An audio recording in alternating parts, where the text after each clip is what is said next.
Hey everybody, welcome to Live Paranormal Zone TV.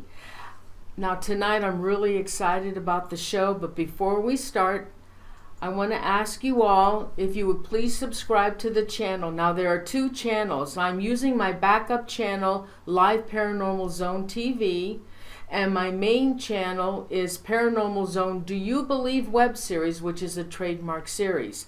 Now hopefully by next Thursday I'll be back on my main channel, but this for now is my backup channel for when things happen. Okay, also if you all want a show reminder, please go to www.paranormalzone.tv. There is a tab for show reminders. This way you won't miss a show and you'll know where I'll be on which channel. So everyone, tonight I'm really excited. Our show topic tonight is parasitic entities, and my guest is Sean Sarway. And Sean, sorry. Shane's there right now. Okay, with that, let's bring on Shane. Shane, you got it. Sorry, Shane. Oh my God, sorry. No problem, Shane, no problem. hey, thanks so much for coming on the show tonight, and I'm really excited about the topic we're going to talk about. But before we start, would you please tell the viewers a little bit about yourself before we start? Yeah, I've been doing this work for about 30 years. I started as a young guy with had some experiences as real young, and then around the age of 10, I had an illness and I experienced some stuff. And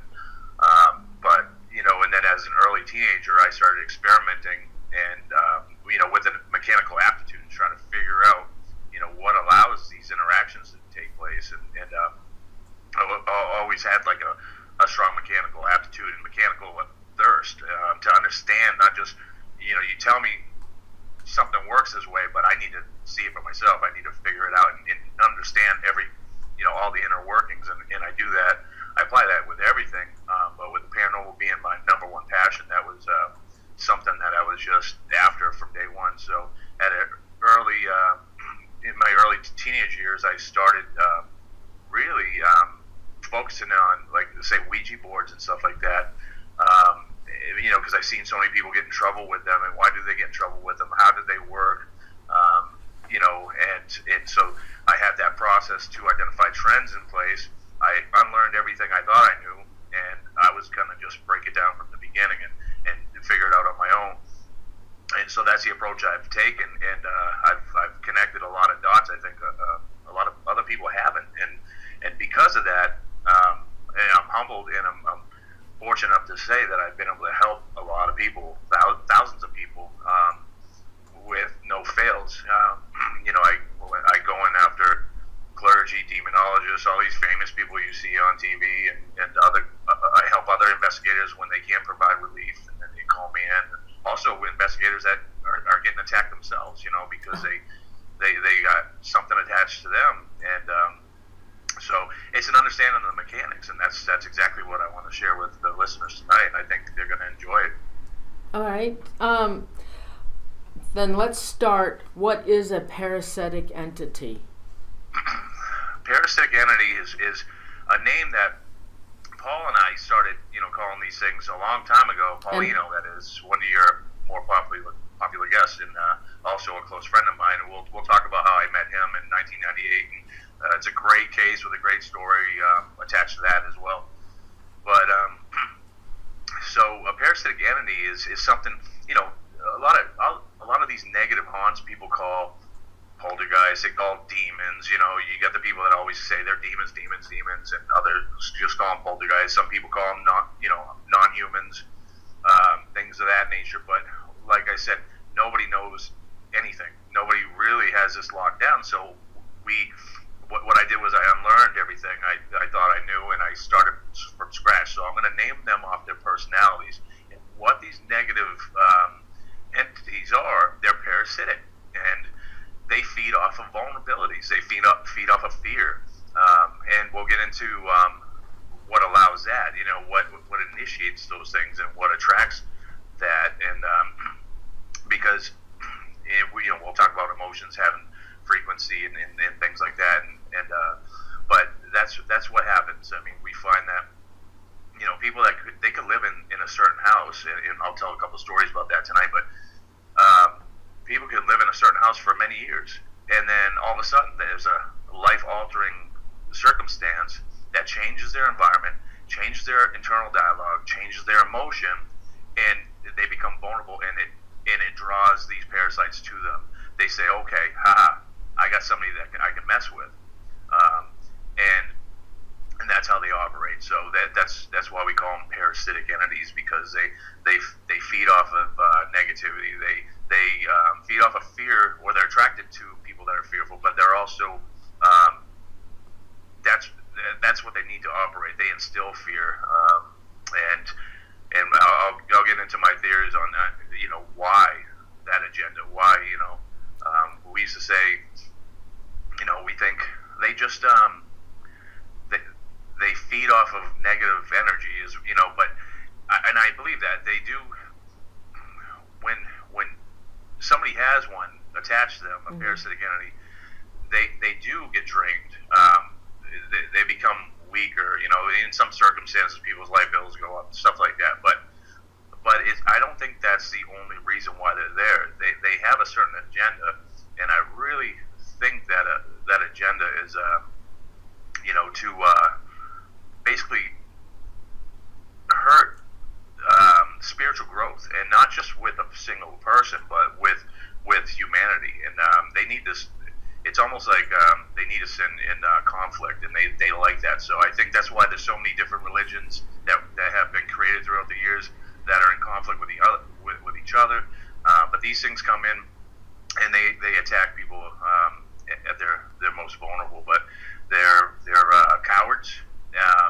People, as well as like investigators. I've seen demonologists. I've seen priests that cower to these things when they see how nasty they can become, or they fight against them with hostility, or they try to fight them with like the paranormal against the paranormal, meaning divine intervention to get rid of this nasty entity. But none of these people are trained in the true mechanics of what allowed that interaction, what initiated that interaction, and what allowed that haunt to continue and also escalate.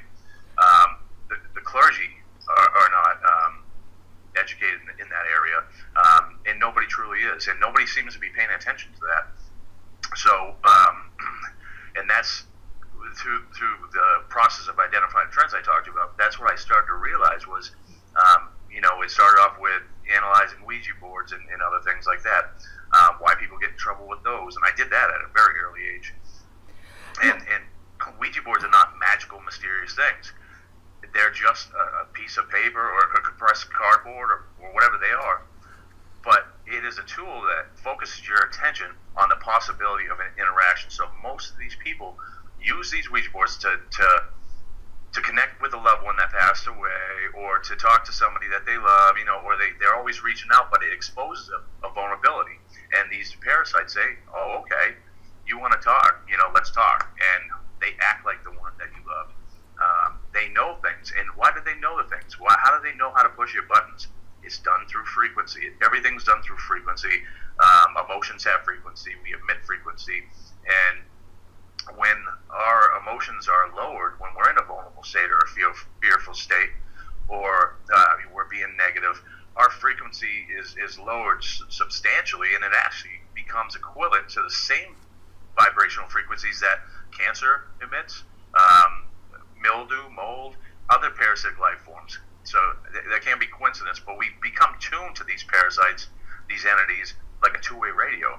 So if we raise our frequency, basically raise our emotions, heighten our emotions, and not just saying, okay, I'm going to be happy today. No, you have to be happy truly in your heart. You have to be in a better place. When we do that, we change our frequency, we break the connection. But these things, they find us through that. And vulnerabilities, frequency, emotions, stuff like that. So, do you have to be involved in any kind of paranormal in order for this to happen to you? Or could this just happen to anybody? It can happen to anybody. And, it doesn't doesn't mean that, okay, somebody had a bad day today, and they're feeling down, that they're going to be attacked by an entity. There's other things that help this process. There's natural elements that are present that can allow it to happen more frequently and more strongly, but more so we as participants in this. Now, I'll tell the story. I guess this is a good time to tell the story of how Paul and I met, because it'll kind of explain this. Excuse me. That's Paulino. Back in 1998, I was contacted in a chat room by a gentleman who, it was back in the AOL days, the dial up, and they had the chat rooms and stuff. And late at night, I used to go on there to help people, give them advice. I used to analyze dreams too and stuff like that. So this gentleman was on there, and he private messaged me because he liked the stuff I was saying to other people. And he said, I have a situation, and I'm being attacked, and it's been going on for almost a couple years or so. So he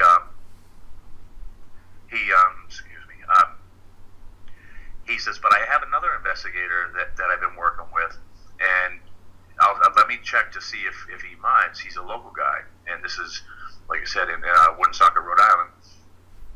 So I said, okay, sure. Normally I work by myself, and but whatever, whatever it takes to help you. So he checked with Paulino. Paulino's like, yeah, sure. Paul's a great guy, and I normally work alone, he said, but let's meet. So I went down there, and sure enough, Paul and I hit it off right off the bat. I mean, we've been brothers ever since. I mean, it was like we've known each other our whole lives, and just working with him, it's like we didn't have to choreograph anything. We just, everything flowed, and it was awesome. So now this guy had been going through this for quite some time. So he had an entity that was rising up through the corner of his bedroom when he was in bed at night, and he said it was like a disfigured lady. Sometimes he would wake up in the middle of the night, 3, 4 o'clock in the morning, 5 o'clock, early hours, and inches from his face would be this disfigured lady's face, just inches, like right in his face. One night, causing him to go completely gray. I thought that was only in movies, but he literally, I had left there one night, and he called me 6 hours later and said, he told me what happened, and I went back down there, and he looked like he was 110 years old. I mean, and he was in his late 50s, early 60s.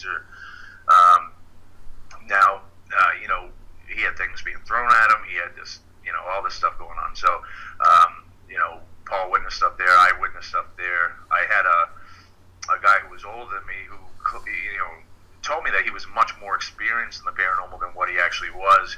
And he said, I really want to learn from you, because you have a great reputation and this and that. He goes, so he bought me lunch one day, and I said, sure, we got this case down in Rhode Island. Let's, you can come along with that. What he witnessed in this house blew his mind. He thought he knew that the paranormal was real. He just never really experienced it firsthand. And once he did, it sent him over the edge. This guy lived in a, almost $1 million house. He lost his house, lost his job, lost his wife. He lost everything. He lives with his mother in a trailer home right now in a very, very bad city. It just sent him over the edge. Anyway, so what I did was, when I sat down with this gentleman, I said, okay, how long have you lived here? He goes, well, my girlfriend's lived here for 11 years. I've lived here for 6 years. I said, how long has it been haunted? Or how long have you been dealing with this? He goes, like the last 2 years. I said, what happened 2 years ago that changed your internal dialogue, changed your environment? Something drastic, something life-altering must have happened to send shockwaves through, through this environment in your own internal dialogue. Something changed, And he goes, well, I was diagnosed with pancreatic cancer. So, I mean, that's a pretty substantial. I mean, that doesn't have a pretty good survival rate, No, it doesn't. I don't think at all. No survival rate. No, exactly. So he was put on medicines. that disallowed him to work. Plus, you're not going to work anyway at that point. So he was sitting at home and just dwelling on the fact that he will probably succumb to this illness, and also thinking about loved ones his friends that he saw blown up in front of him because he was a Vietnam vet. He was a war hero, and so it was just a big negative, stew that he was just doing, and so basically that level, that being lowered like that and just being so down, and it made him vulnerable, and something said, okay, this is somebody I can mess with, and it was. I witnessed it. I seen plenty of activity myself. I took a picture in his bedroom. I sent you that picture, and it was back in the. All right, wait a minute now. What picture are you talking about? It's the one with the fan. Yeah, with the fan. All right. Let me show it to the viewers. Okay. All right. Now, okay. It's tough to see, because now this is back in the. I paid almost $900 for a 1.3 megapixel Sony Mavica that took a floppy disk. So, but this was, to today's standards, that's very low quality. But I didn't use a flash. I don't like to use flash because it creates effects that I don't like.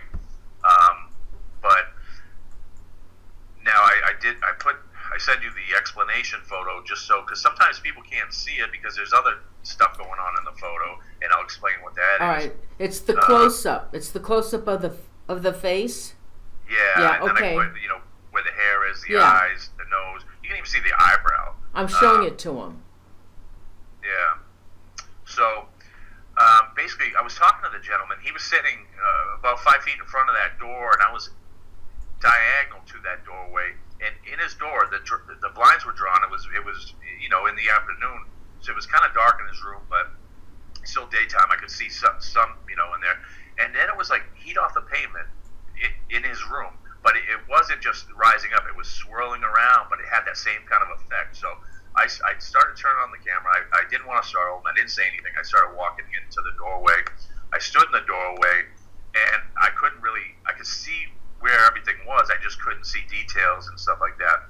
That started to dissipate. As it started to dissipate, I saw something bobbing in it, back and forth from behind the fan.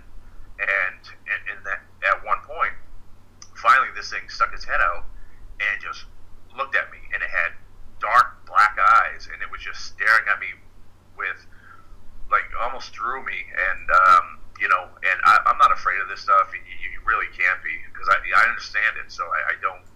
There's nothing to be afraid of once you understand it. And but this thing was, just really emotionless, nasty, and it didn't like me. I could tell, but it was also afraid that I was there. And so I snapped the picture with no flash. Like I said, I don't like to use flash because it kind of, you'll get other effects but you can kind of see that heat off the pavement effect on the left side of the full picture.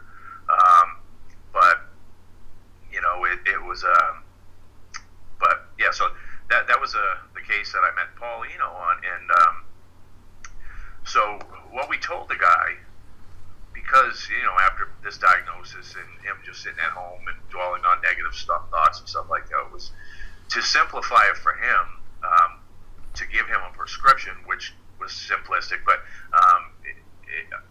we just told him basically, we're going to purge your house with positive energy. You have to change your thoughts. You have to become more positive, and there's more to it than that. But I was trying to make it simple for him, and say, don't just sit at home and dwell on this stuff. You go out, do something that makes you feel good about yourself. Volunteer at a soup kitchen. Do something. He actually did that. He volunteered at a soup kitchen. There was a stone church in Woonsocket that was going to be torn down. He led a fight to save it. He was on the nightly news. He was on the front page of the newspaper.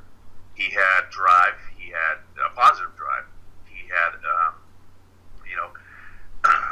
purpose, and it took his mind off the negative stuff. And so his internal dialogue changed. Therefore, his frequency changed, and it discontinued the connection, like a two-way radio, with this parasitic entity. This thing just gone, like just boom, like a light switch, gone. Well, you had also stated on your website that he was also thinking about all the horrible things that happened when he was in Vietnam. Right, yeah, and I just mentioned that. Like, Okay. yeah, he saw his friends blown up in Vietnam, and so that was all part of that whole thing. And now, not only did this entity just disappear, believe it or not, his cancer did also. Um, it doesn't even show up on X-rays. He's still alive today. I, I do Paulino's show quite a bit, his radio show, but one of the about a year and a half, or probably close to 2 years now, we did it. I went down to do it, and Paul had just ran into this gentleman's brother who said he's still alive and he's cancer free. He lives in a nursing home. He's older, but he's still alive. And so, I mean, coincidence? Who knows? I mean, this parasitic entity came the same time the cancer did and left the same time the cancer did. Oh my God. So just by having these awful memories of Vietnam and what happened, and probably being depressed and whatever, this all happened to him because of this? And the entity... Now, okay, I want to ask you, the parasitic entities, are they also demonic? Well, see, that's the thing. I don't put the same labels on things that everyone else does. I don't, people say demons. Now, and I'm being respectful when I say this. I can back up what I'm saying right now, and I say this in a very humble way. I've gone in after demonologists, some very well-known demonologists, probably all the well-known demonologists, and I've gone in after their tactics didn't work, and they treated it as a demon, and they did their things, and they don't understand the mechanics. They don't understand what initiated it. They don't pay attention to it. They don't pay attention to. They ignore the fact that we are participants. They ignore the fact that we have something to do with this connection to the entity, whether we know it or not. Now, they just say, okay, I'm going to fight the paranormal with the paranormal. So I got my holy water, I got my oil, I got my Bible, and I'm going to go in there and yell at this thing. You can't use negative emotion to fight these things. It empowers them. They're there because of that. You need to, I'll tell you what, if you're going to do anything to get rid of these negative entities, they are allergic to love and positive thought. So, but attention to these things is number one wrong. I never go into these cases and address these parasites one-on-one. You don't. That's just wrong. I mean, that's why I've gone in after a lot of priests and these demonologists, because that's their tactics. They want to confront. You don't do that. The best thing you can do. These parasites need attention. They thrive off of it, and I liken it to. I like to tell a story because I think a lot of people will understand this. Think about when you're on the phone, right? And you're having a conversation with a friend, and your child comes up to you, your little child, and they're tugging at your pant like, "Mommy, mommy, mommy," or "Daddy, daddy, daddy." If you just interrupt your phone conversation and say, "What, honey? What, honey?" They're going to do it more often, more frequently, and they're not going to consider you. But if you gesture to the child to wait, you finish your phone conversation, the child's going to learn how to wait till you're done, or they're going to go play somewhere else. So, and that's how these parasitic entities are. They need your attention, and if they don't have it, they have nothing. So we have to ignore their they're going to do things to try to initiate, a connection through, based on, usually it comes from your vulnerability. They kind of pop in, they do something. They might act like a loved one. They might act like a little cute 7-year-old girl walking through your house, innocent. And so you call her, "Sally, hey Sally, hey Sally, we're going to work now. Hey Sally, we'll be back later." Next thing you know, Sally's ripping your house apart. It's not Sally. They do anything they can to try to focus your attention on them, anything that it takes, and they know how to do that, and with just your emotion. And how is that so? It's all done through frequency. All right. So how would we recognize a parasitic entity? Most of I would say the majority of interactions or things that happen,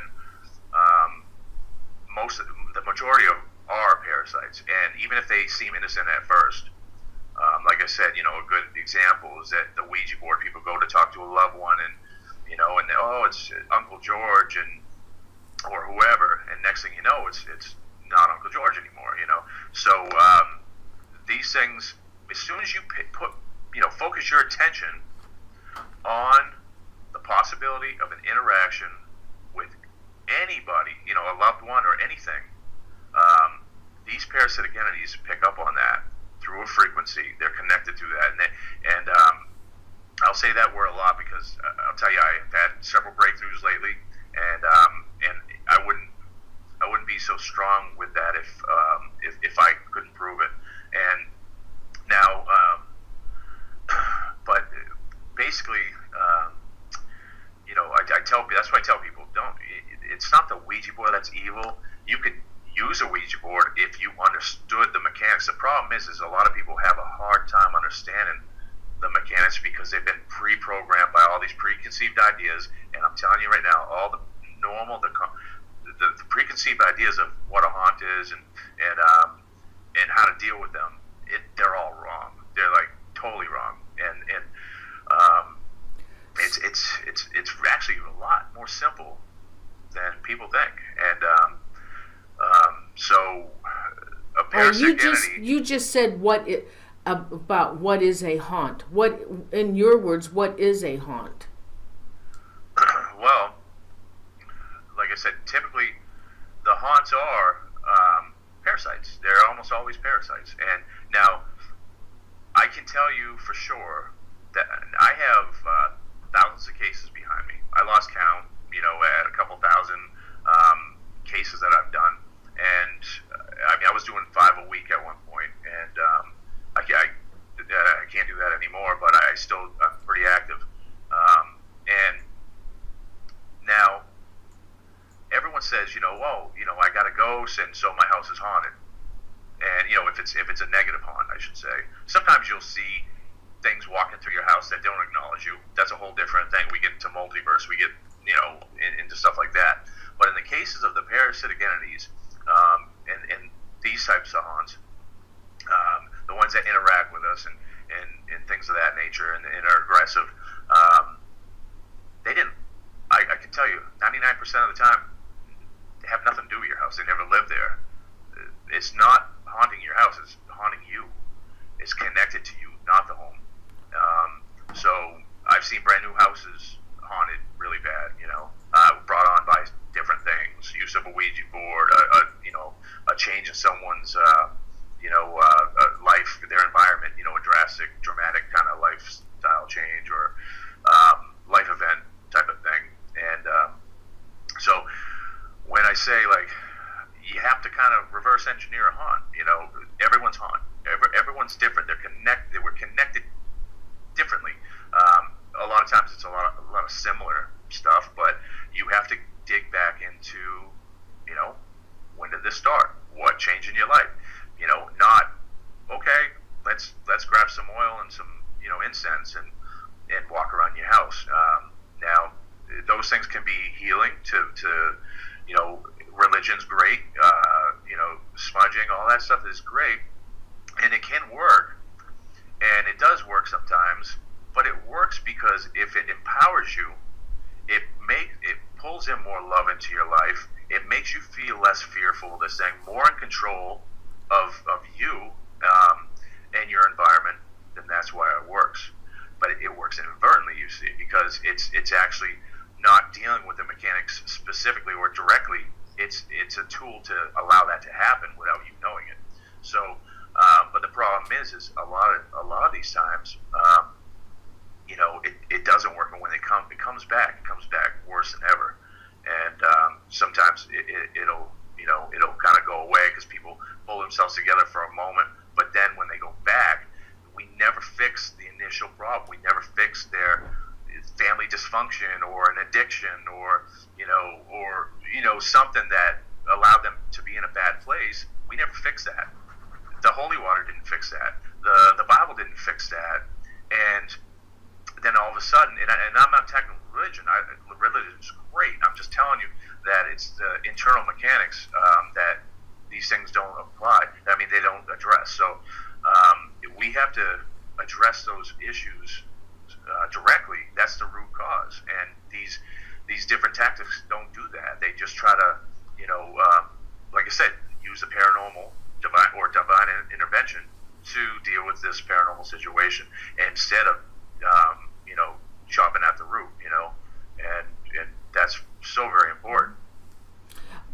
But Shane, because somebody gets depressed and they think about the past and maybe some other things that are in their past memories, does that mean everybody is going to have a parasitic entity attached to them? No, absolutely not.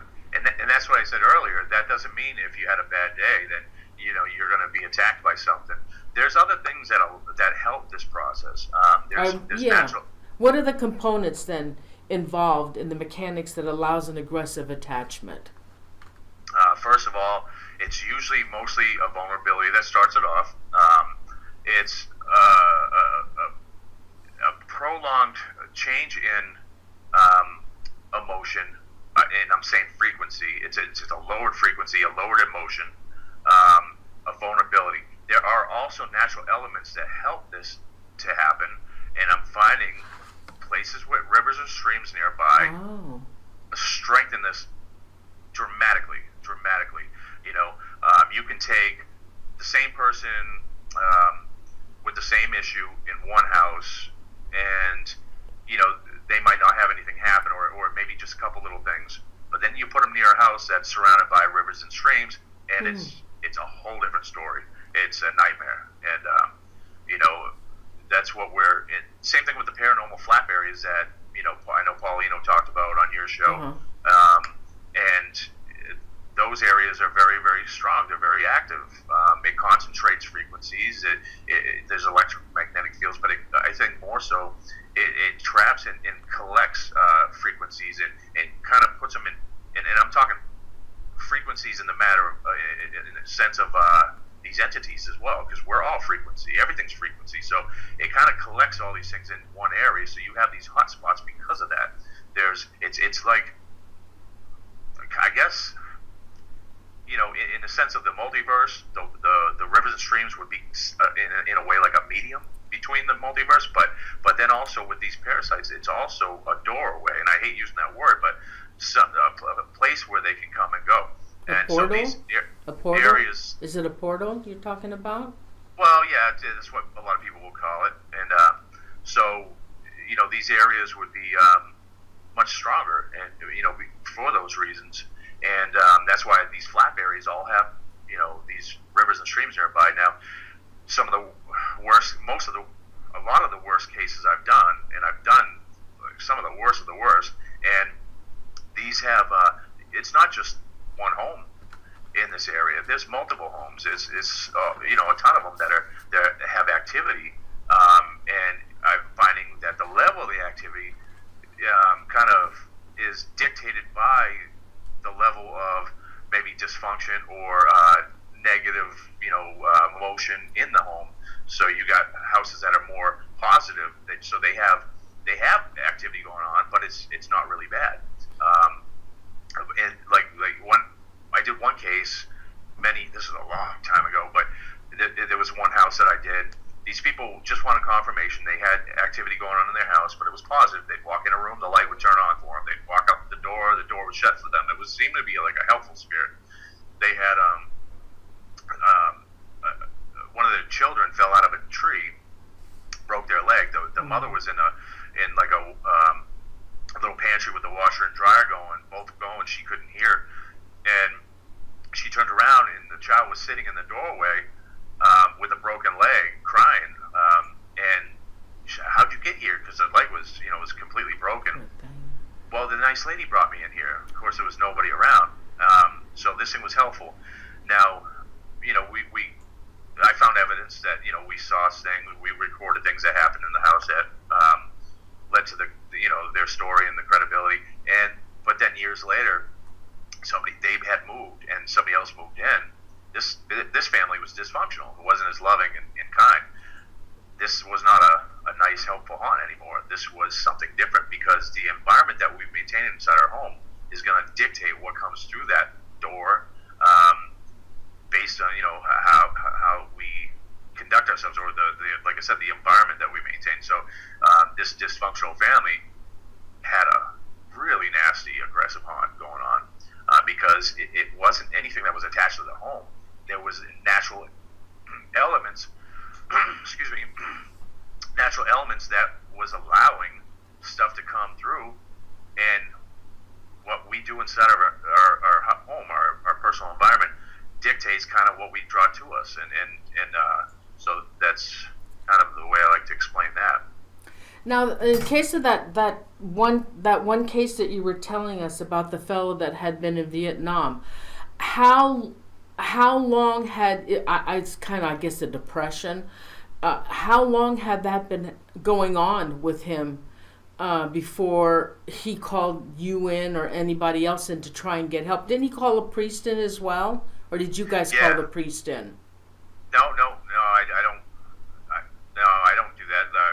But he was like me. I'm Native American and French, and he was also, and so, but he was Roman Catholic, so he called in his Roman Catholic priest, and now he went in there and did his thing. It got worse. He asked him to come back. His priest came to the porch. There was like a porch, and then you walked in. There was an entryway, an apartment door to the right, an apartment door to the left, and then a basement door. He lived in the apartment to the left. Priest got to the front door, didn't walk into the entryway, and said, "I'm sorry, I can't do this," and he left. And so, because apparently he had issues after leaving there himself. He also, what I forgot about, and I just heard Paulino talk about this, was that police officers were called to this house too, and he wasn't even home, but there was major crazy noises coming from his apartment when he wasn't home, so cops were called in, and then this gentleman heard about it, and then they were told to call Paul, because Paul lived right in the same town. And so, but it was going on for a couple of years, I guess, and I don't know how long Paul was involved with it, but I'm just, okay, for whatever reason, this guy found me, and I'm glad, because we were able to help this gentleman. But selfishly for me, I was able to make a great lifetime friend with Paulino. Okay, so that's what I wondered. So he had been in that mental state for a couple of years. Yeah, almost a couple of years, I think it was. Yeah, because I don't know, I just kind of find it hard to believe that somebody like that, with the memories and the I call it depression and not being happy, if this just happens for a short time, that a parasitic entity would find them. I would think there would have to be over some time where this just is continuing, and because the more you do it, the more the negativity it would be attracted. I could see that. Yeah, no, it took 3 weeks. He got the diagnosis. He was put out of work, and so he told me it was about 3 weeks after that these attacks started. And 3 weeks? It had to. Shane, I just think it had to have been happened before then. I just do. I wouldn't be surprised. I mean, he did have a kind of he was all over the place. Like, and I find this a lot with these people that are they're spiritual and they're reaching in different directions. And he happened to reach out to his native side, and he was in on that. And then the Roman Catholic, and he tended to be all over the board. And I find people that are trying to find themselves spiritually and find their path tend to get in a lot of trouble, because they're not clearly defined as to really what they want. But what that is that them saying that they are open to this, and when you're not grounded to something specifically, it leaves you open to everything, and so even these parasites. So he was definitely spiritual. He just didn't have a clear path, and I think that might have got him lost, on his journey. You know what I mean? And so he ended up being connected to something. So, right. And I find that a lot. Now, you said you've handled hundreds of cases. any of those cases, were any of them involved in the paranormal at all that you helped? Well, I've helped thousands of people actually. But were any of them in the paranormal, actually in the paranormal, like a parent? Like they were investigators or something? Yeah. Yes, I've helped a lot. I've helped a lot, and some well known, which I'll never give names or nothing like that. But yeah, some well known people who thought they were being attacked. I've also helped other groups who, well known groups that, and other groups too that go in to try to help families, and they're at a loss, so they reach out to me, and I go in there and help them, and it's not. I don't say that's not an ego thing for me. I say it because and I never post anything about these cases. I never talk about these cases or nothing like that specifically because they were somebody else's cases. I went in there to help provide relief to that family or an individual, and that's why I do this. And because. I figured some stuff out that I think other people haven't. So it's not just an obligation. It's really kind of who I am, and I love doing that. I love helping people. All right, I'm curious about the paranormal investigators that you have helped. Were these? And I'm sure you did an interview and a study on them or whatever. Were any of these paranormal investigators depressed before they started doing paranormal investigations? I'm trying to recall if any of them were depressed, but what I do know is their interest in the paranormal was for the wrong reasons. It was more for Scooby-Doo effect than it was to help people. They also, most of these people they think they know that the paranormal is real, but once they actually view it, at its top level, it blows their mind. And you can't have, it can't be 1 ounce of you that gets afraid, that gets fearful when something happens, or you can't go in there and get angry. You see a lot of them antagonizing. You see that on these TV shows, and they antagonize, and then next thing you know, they're being attacked on some other episode. You can't do that. You can't use negative emotion in these situations. The only emotion, I usually go in there blank, but when you really want to get rid of these things, you have to be in a more positive state of mind. There can't be no fear. There can't be so these people that, like I say, they witness stuff, and that fear level gets them in trouble because they become a target because of that. And also, people that become obsessed with this stuff. And now I say, some might say, like, 'cause this is my thing, this is my life. The paranormal work is my life, but it's my life for a lot of reasons, helping people further understanding, stuff like that. But these other people get obsessed with, every aspect without the knowledge, like let's use the Ouija board, let's do a seance, let's go to this spooky graveyard, let's do this. And when you have that obsession, it controls your internal dialogue, and that signals that, you're going to pay attention to these things, and that can get you in trouble too.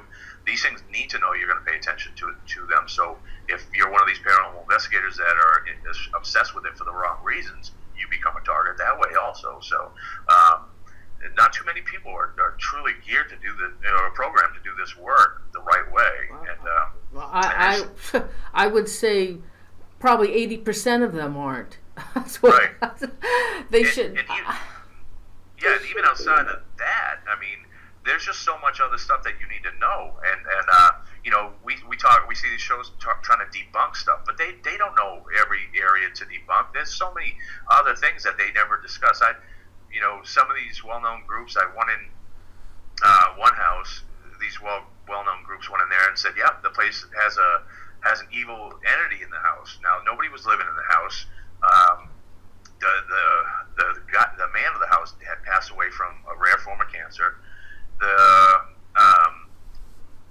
the lady of the house moved out. She refused to go back in the house. Oh. Her stepson, who grew up in the house, hated the house. He ended up smashing it with all the walls in the basement with a sledgehammer and stuff like that. And there was a couple groups in there that were, well known, I guess, or whatever, who said, yeah, there's something evil in this house. I went to the house. I'm very scientific. I'm scientific first, but I'm also sensitive, and I can feel regular electromagnetic fields, and I can also sense presence. And there was no presence in this house, but there was an electromagnetic field. The strange part about this was there was no power turned onto the house. It was disconnected, so there was no power going into the house. So no, the refrigerator wasn't powered. Everything was off. Everything was gone. No power at all. But I felt this electromagnetic field, and my EMF detector confirmed it. I'm talking really high amounts, pretty substantial. So it was really high in the kitchen and sporadic throughout the rest of the house, but very high in the basement too, below the kitchen. And turns out the kitchen and below the kitchen were the hot spots. That's where they were experiencing all this stuff. Now the symptoms that were going on in this house were not a lot of witnessing of activity. People were getting irate. They were hostile. They were hostile to each other. They wanted to damage things. They wanted to damage each other. Just anger and hate, and they couldn't explain it. They would leave the house for a little while. They'd be fine. Oh. One of the groups that went to this house, there were 3 married couples and a couple other people involved in this group. I think there was 8 of them or something like that. They were allowed free access to this house for 2 weeks. They were there a lot, and the 3 married couples divorced. The group split up, and it screwed them all up. And there was never any entity there. They thought there was, and it really just freaked them out. I went in there and I found these electromagnetic fields. So I had to where are they coming from most often. See, this is what a lot of people don't realize, but you have to be good at everything. You can't just be good at, it's a ghost. Now, based on where the kitchen was and in the basement, it was a finished basement, I knew I had to find where the power was coming into the house, or where the meter box outside the house. Now, attached to the meter box, there's what's called a grounding rod. It goes into the ground, and it connects to your electrical, connects to your plumbing. So if your house gets hit by lightning, it'll ground out, and it'll hopefully save your house.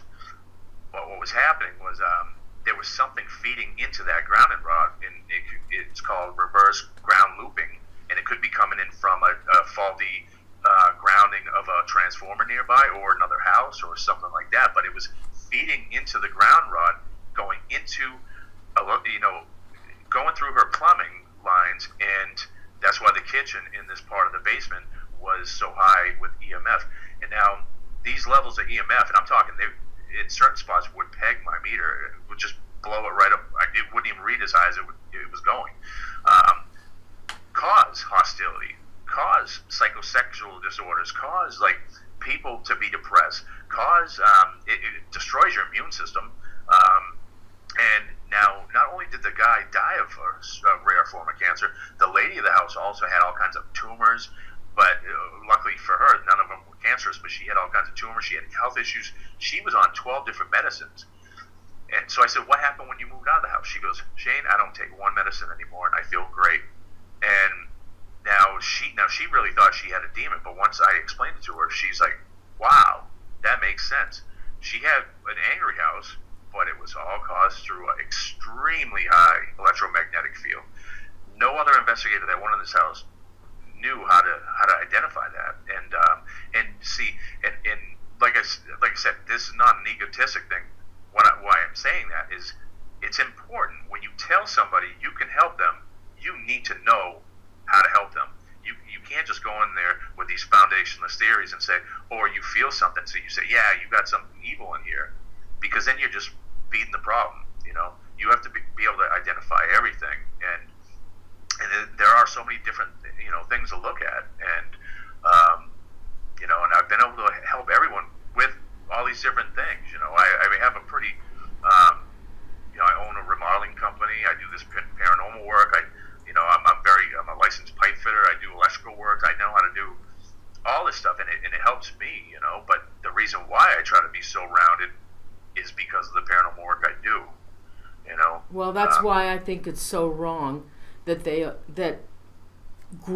paranormal groups, are allowed to go into homes, because that's a lot of times that's what they'll say. Oh, it's negative. It's probably demonic, and I've heard from those that are quite knowledgeable and experienced in the field, that they, like the higher guys, the higher people that everybody seems that knows in the paranormal, that they have to go in and they have to fix these things, because these people are allowed to just come in and they don't know what the hell they're talking about. I think it's wrong. I don't think it should be allowed myself. Right. It's ridiculous, and I caution people. I've run into so many cases too where people aren't really into the paranormal at all, but they start going through something. They don't know how to reach out, so they turn to these TV shows, and they reach out to these TV shows of these people that they see on these programs. And so that's, I think, why I've been in after so many of these people you see on TV when it hadn't worked, because these people didn't know where else to turn, and they might not be so computer savvy or whatever to do a Google or whatever. But even that's dangerous. But how do you?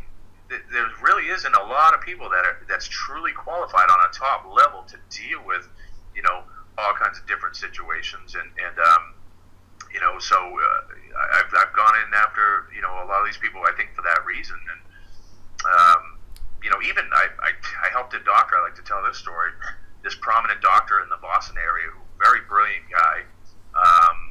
He started waking up in the middle of the night, and he was seeing like a green hue, like a formation by his bed. It was green, sometimes gray, kind of oval shape, but kind of like in a form of a body by the foot of his bed, and it scared the daylights out of me. This guy, real scientific, never gave the spiritual stuff a thought at all. Lived in this big giant mansion by himself, and he also started experiencing real bad migraines. It started with the hues, and then came the migraines. So he reached out to a bunch of people, investigators or whatever. He had CAT scans and MRIs done on his brain for like 2 years by the top specialists. They never found anything. Everything's normal. We don't understand what's going on, but he's having these bad migraines. So eventually, I think I did a top FM radio show around here. I think that's when he heard me and contacted me and told me the story and said, can you help? And I'm like, well, let me come by and visit. So I was in his house for 5 minutes, and I already kind of knew the story, even though I usually don't like to hear it, over the phone or through an email, because people try to speculate as to what they think they're experiencing, and it's usually never right. So I like to break it down my own way. So, but this guy was pretty smart, and I said, so it happens at night. You wake up with the headaches mostly? Yes. You experience these hues at night? Yes. Can I go to your bedroom? Yes. So I went to his bedroom. This guy was rich, had all the nice stuff, but he had this older style alarm clock radio. Even the newer ones do this too, by the way. But it was one of those ones with the flip numbers that that flip down and whatever. And I put my electromagnetic field tester next to it, and it pegged it. I mean, right over 200, right? So this was inches from where he lays his head at night. So I said, do me a favor, take this and just move it across the room. On your dresser. You'll have to get up instead of hitting snooze, but sometimes that's a good thing, But call me in 2 weeks. He called me a week later and said, my headaches are gone. I don't see these hues anymore. And he was blown away. He's like, I've been seeing specialists for 2 years. He himself, a top doctor, and you were in here for 5 minutes. And not a pat on the back from me. It just that, I take the time to try to understand everything. When I started doing this work, I'm going to pick this apart. I'm going to analyze every different crevice and crack, and kind of apply that mechanical aptitude and try to understand what could cause sleep paralysis, what could cause this, what could cause that, and you have to look at everything and know everything about clinical explanations as well as the bizarre. And so yeah, like you said, there's not a lot of people out there that's qualified to do this work. No. It's a touchy area. No, and there's not a lot of people that, because there's so few of them, that there's no way. I mean, I talked about this with Bill Bean on one of my shows, and anyway, okay. Another thing I want to ask you, for those that use the Ouija board and they're making a connection and they have absolutely no idea who they're connecting with, those who who conduct EVP sessions all the time, whether they're at a haunted location or at their home, or ghost box, they use the ghost box. How do you feel about that? Is that something that people shouldn't be doing? Is it dangerous? How do you feel about that?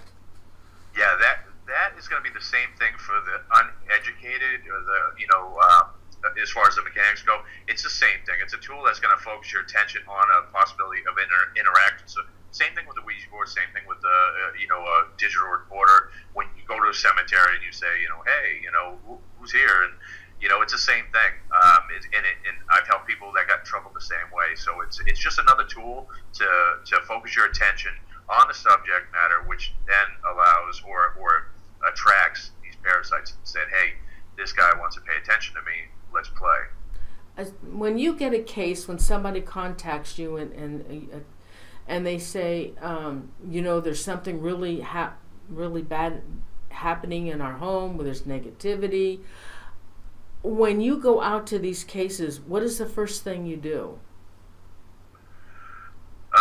Well, see, a lot of times, for one thing, like if it's a family, the family always wants to seem to send their kids away, because they don't want their kids exposed to this. Well, the kids have already been exposed to this, so the way I operate is different than most. I'm not going to talk about weird things. I'm not going to talk to the demon or wherever these people call these things.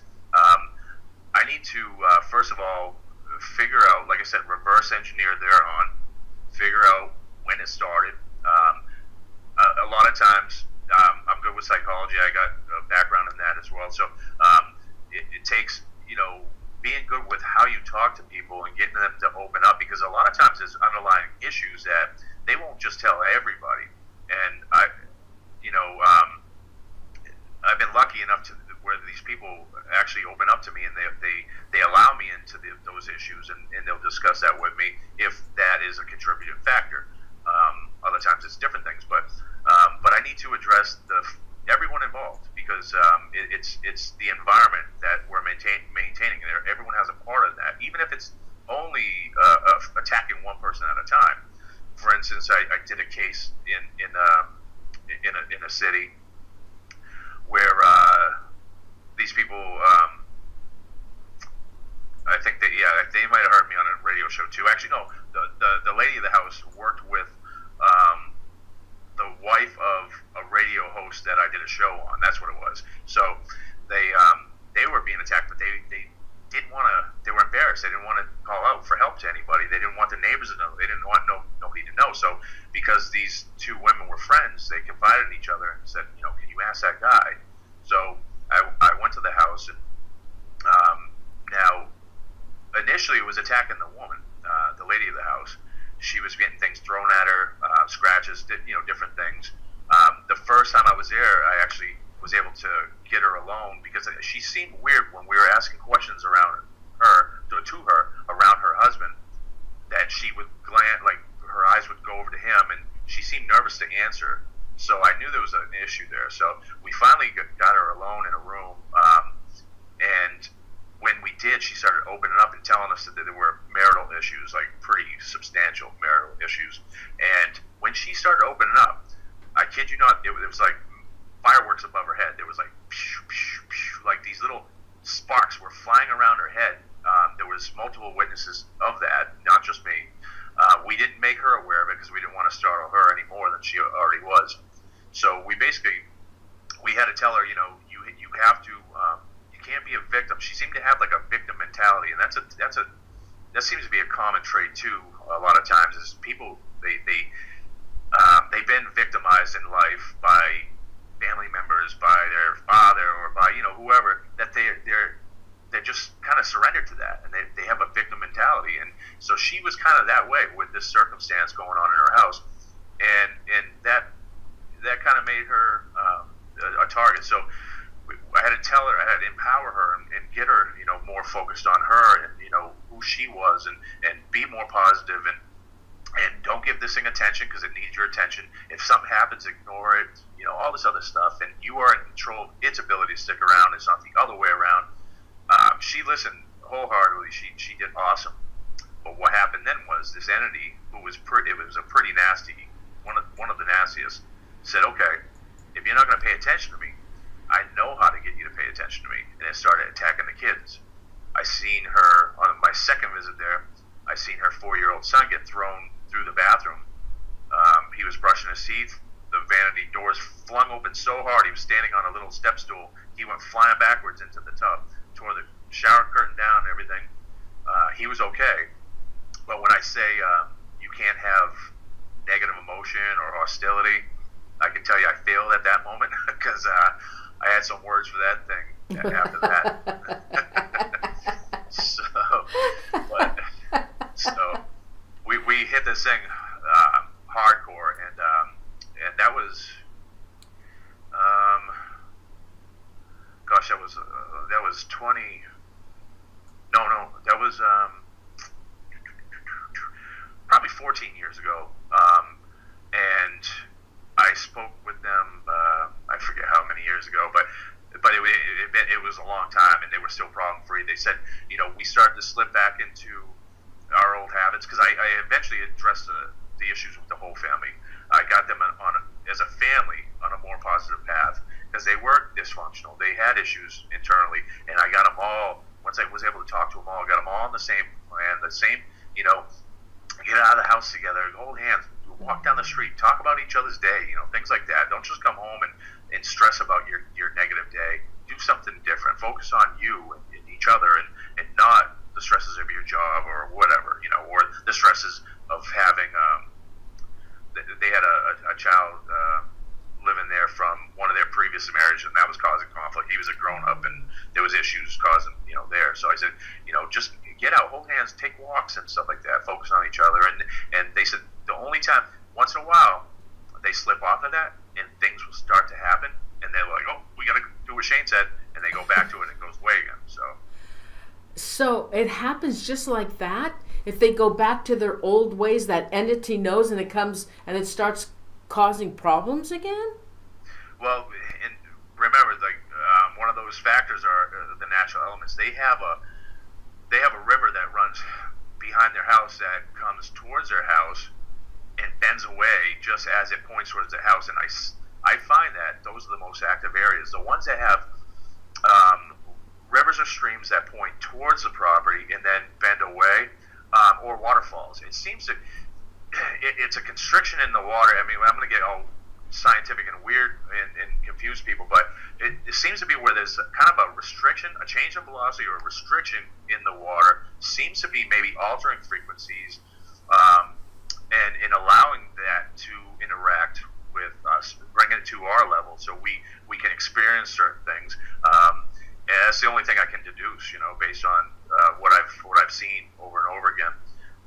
But there's had one of those rivers that I found to be so helpful in making your home either, amazingly haunted in a good way, or active in a good way, or horribly haunted in a bad way. When on these cases that you've handled, are all of them a parasitic entity, or some of them actual hauntings of the house? The ones that seem to be hauntings of the house are most usually products of the multiverse, or bleed overs of the multiverse, and segment, things that happen at a different time in space-time, or a different moment in space-time, or a different parallel, I should say, that bleeds over, kind of like if you picture layers of an onion, and you put, like, say, food coloring, and it kind of bleeds from one to the other, and that allows, and what happens too is it seems to be in homes where there was like a dramatic event, or something bad that sent ripples in space-time, and it allowed these ripples to cross over into our parallel, letting us witness something that happened at a different time. And one time I was working in like I said, I own a remodeling company, and I do the paranormal stuff. Now, excuse me, years ago, my friend, who also owned his own remodeling company, was going on vacation. He said, "Hey, I have to do this small little job, but I'm going to be on vacation. Can you do it for me?" I said, "Sure." So I went to this it was an apartment building in a bad neighborhood. Simple little job, a replacement window or whatever. And it was like the old windows with the rope with the weight in the wall, and oh yeah. That's old. Yeah. So this had paint on top of paint on top of paint, so it was stuck in the jam, in the window frame. So I was beating it out with a hammer, and it was kind of stuck in there. Not making a ruckus, right? And I'm just bang, bang, bang, bang. Next thing I know, I'm alone in the house. This apartment, and I feel this all too familiar feeling, like there's somebody behind me, and I like I said, I don't get weird. I don't get nervous about being in a play. I could be in the pitch dark. I don't get creepy or nothing like that. But I could just sense this thing behind me, and I turned around. There was a young guy, probably around 18 years old, standing behind me, crouched down with like his hands up beside him. And he's like looking around, like, "What is that? What is that?" Right? Now, this was just a single mom with a small child living in this, young boy living in this house. So, like I said, I was in a bad neighborhood, so I'm like, this is either intruder or this is something weird, and either way, I want part of it. So, it turned and walked, it ran into the room, and I followed. I was in there seconds after it. The window was locked. There was nothing under the bed, nothing in the closet. I looked everywhere, nothing in there. But I saw this thing plain as day, just like if you were standing in front of me 10 feet away or 12 feet away. But this thing was reacting to this noise I was making. So, I tell the story, and people say, "Well, wow, you saw a ghost." No, maybe I was his ghost in his place in time, in his parallel, and so, I was causing events that kind of rippled over into his existence, and he was allowed to, at least hear me. He didn't see me, but he heard what I was doing, and he was reacting to it. So maybe I was his ghost, and that's how the multiverse works. So, but these things aren't. Sometimes they recognize us, and sometimes they interact. But a lot of times they're just doing their own thing, and that's what I find with the non-parasitic hauntings. That's usually what we're dealing with. Sometimes they do notice us, and but a lot of times they don't, and they're doing their own thing. And Paul and I did a case back in it must have been 2000, or it wasn't shortly after I met him, where this couple had witnessed seeing, it was like 25 different, maybe 23 different apparitions in the 2 years they were there, and there was like 5 of them, I think, that they saw all the time. But then the other ones were different, They'd be walking by in their hallway, by a doorway, and there'd be like a guy just standing right there, and they'd be like, "Whoa," but these things never acknowledged them, except for this one little girl who used to like to play underneath their dining room table, seemed to be aware of them, but all the others weren't. Oh, no kidding. Oh my gosh. Okay, I have another question for you. How do you break the connection with these parasitic entities? That's actually very simple, and I've been fortunate that my clients get it, because I have to tell them, you have to unlearn everything you think you know. Sometimes people just don't know anything about the paranormal. Other times people, they've seen a movie or whatever, and they think they know how this is going to go down when I get there, but the way I deal with it is totally different. So to break the connection, I have to figure out first what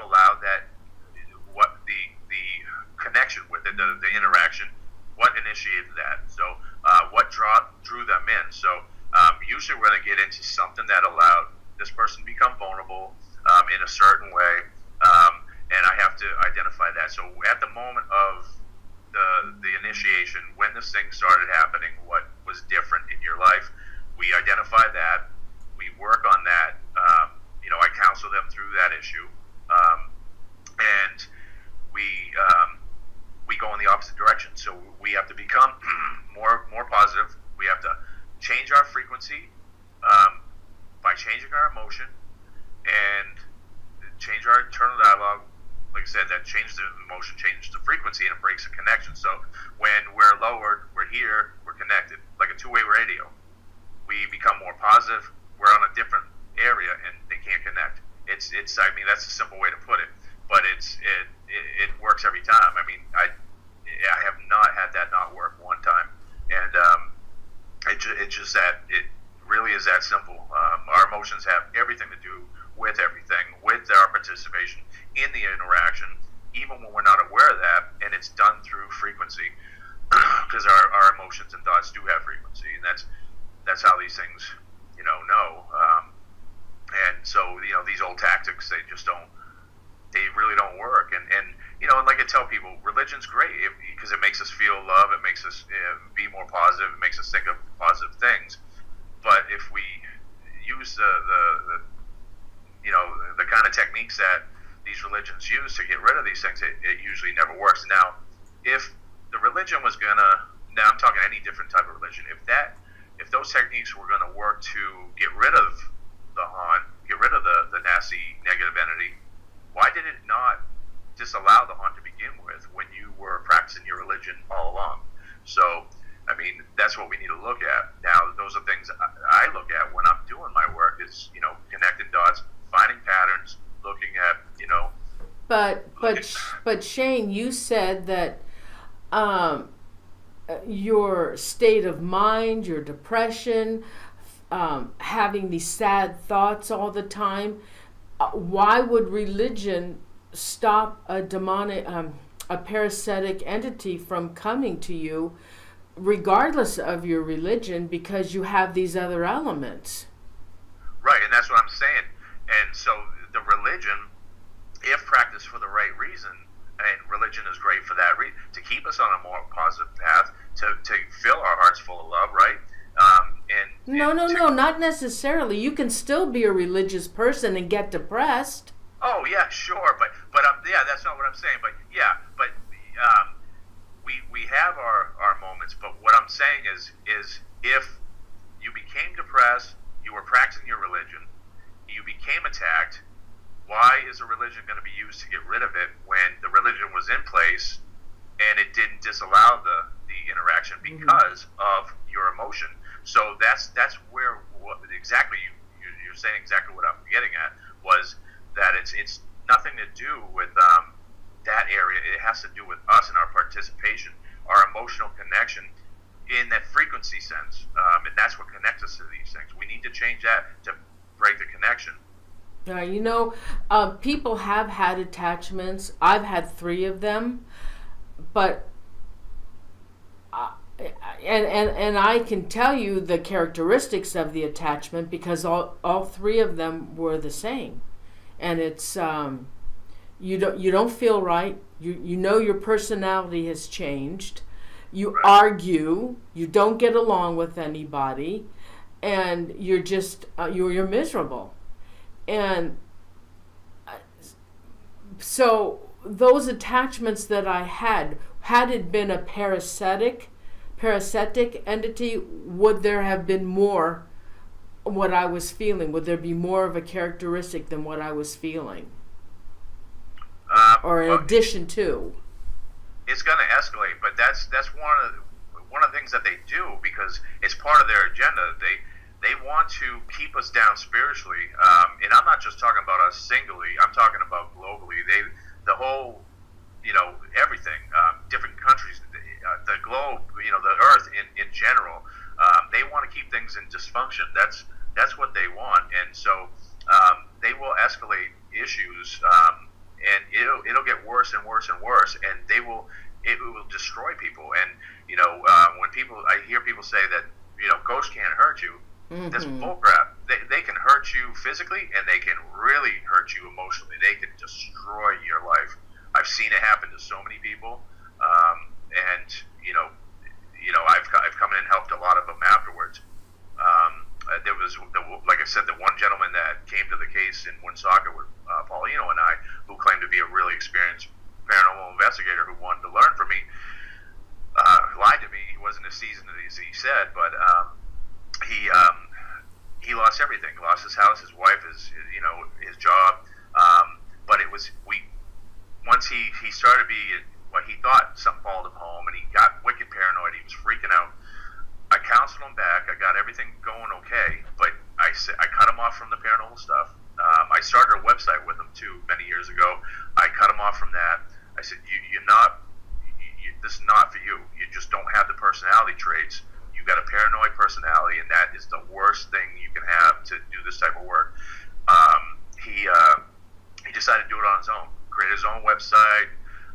Started to try to help clients, and he went right down the tubes. He's living with his mother in a beat up trailer home in Lowell, and he used to have like $1 million home with a great job, So it destroyed him, and that's what they do. That's their agenda, and I don't think it's just to hurt one person individually. Like, I'm gonna really mess up Noreen today and make her life hell. I think it's kind of like a global thing that they're looking for, like a dysfunction, and it's like I said, the only thing I can deduce from that is that's the only thing they would get out of it. They want us to be at odds. They don't want us to graduate spiritually, to grow spiritually, because if we were all on a heightened frequency in a good place globally, what would we be capable of? And I mean, I'm talking on a spiritual realm, multiverse. I'm also even talking in comparison to other alien, ETs, extraterrestrial existence too. I think some of them don't want us to grow spiritually. Some abductees say that, they tell me that we're not spiritually ready, and I don't think they want us to be. I think they and also these parasitic entities, who I never said were ghosts, they're a life form of some sort. They could be alien, they could be something. These parasitic entities are a life form, and they want to keep us from graduating spiritually, yes. So people call them demons and this or that, but I'll tell you, based on what I've seen them do, and like I said, I've done a lot of cases, and how they operate, it doesn't make sense to me that they're just feeding off of our energy. Personally, there has to be an agenda, and what would that agenda be? Kind of similar to what these abductees claim. They don't want us to grow spiritually. They want to keep us down, so they keep us at odds with each other. That's why I think a lot of these different religions were formed that hate each other. You know what I mean? It's just to keep things from moving forward.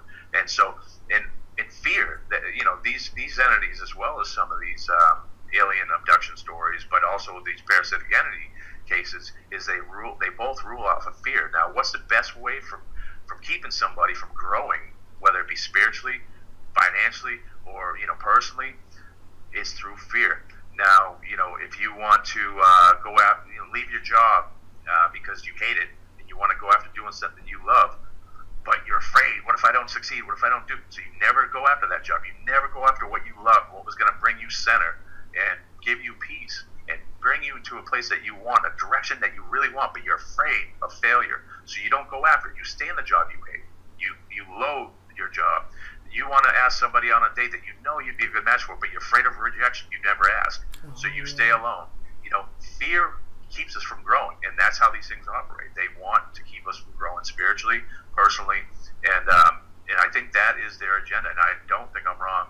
This is based on a couple breakthroughs that I had recently that I won't get into too in depth right now, but I know I'm not wrong about that. And so, as a positive note to all the listeners, and real quick, this is not a spooky statement I'm going to make, is don't live in fear. Go after what you want, and I'll tell you, it's going to make your life better as well as the world in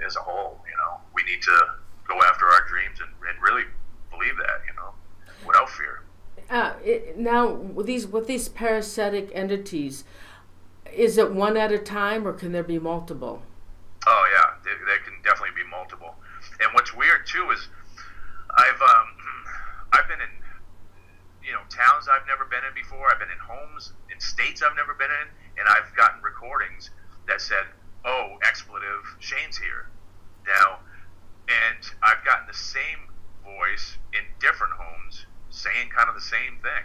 Now these things move around. That's what I'm saying. They're not haunting your home. They're haunting people. And how do they know my name?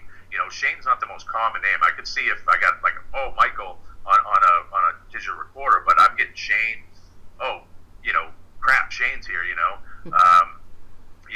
So maybe I dealt with them before. Maybe I helped to get rid of them before, and they left that house and they went somewhere else to mess with somebody else. And here I find them. I run into them again. They're like, oh crap, So there's definitely something to that. You know what I mean? Are you ready to take questions from the viewers? Yeah. Can I take a 5 second? Oh break, yeah. Okay. All right. Go ahead. I love questions. I'll be right back. Okay. 2 seconds. All righty. Okay, so while we wait for Shane to come back, let me go over to the questions. And everybody, thanks so much for being here tonight. I really appreciate it. I'm hoping that next week I'll be back on my regular channel. And we'll see. Just if you want, don't forget to sign up for show reminders.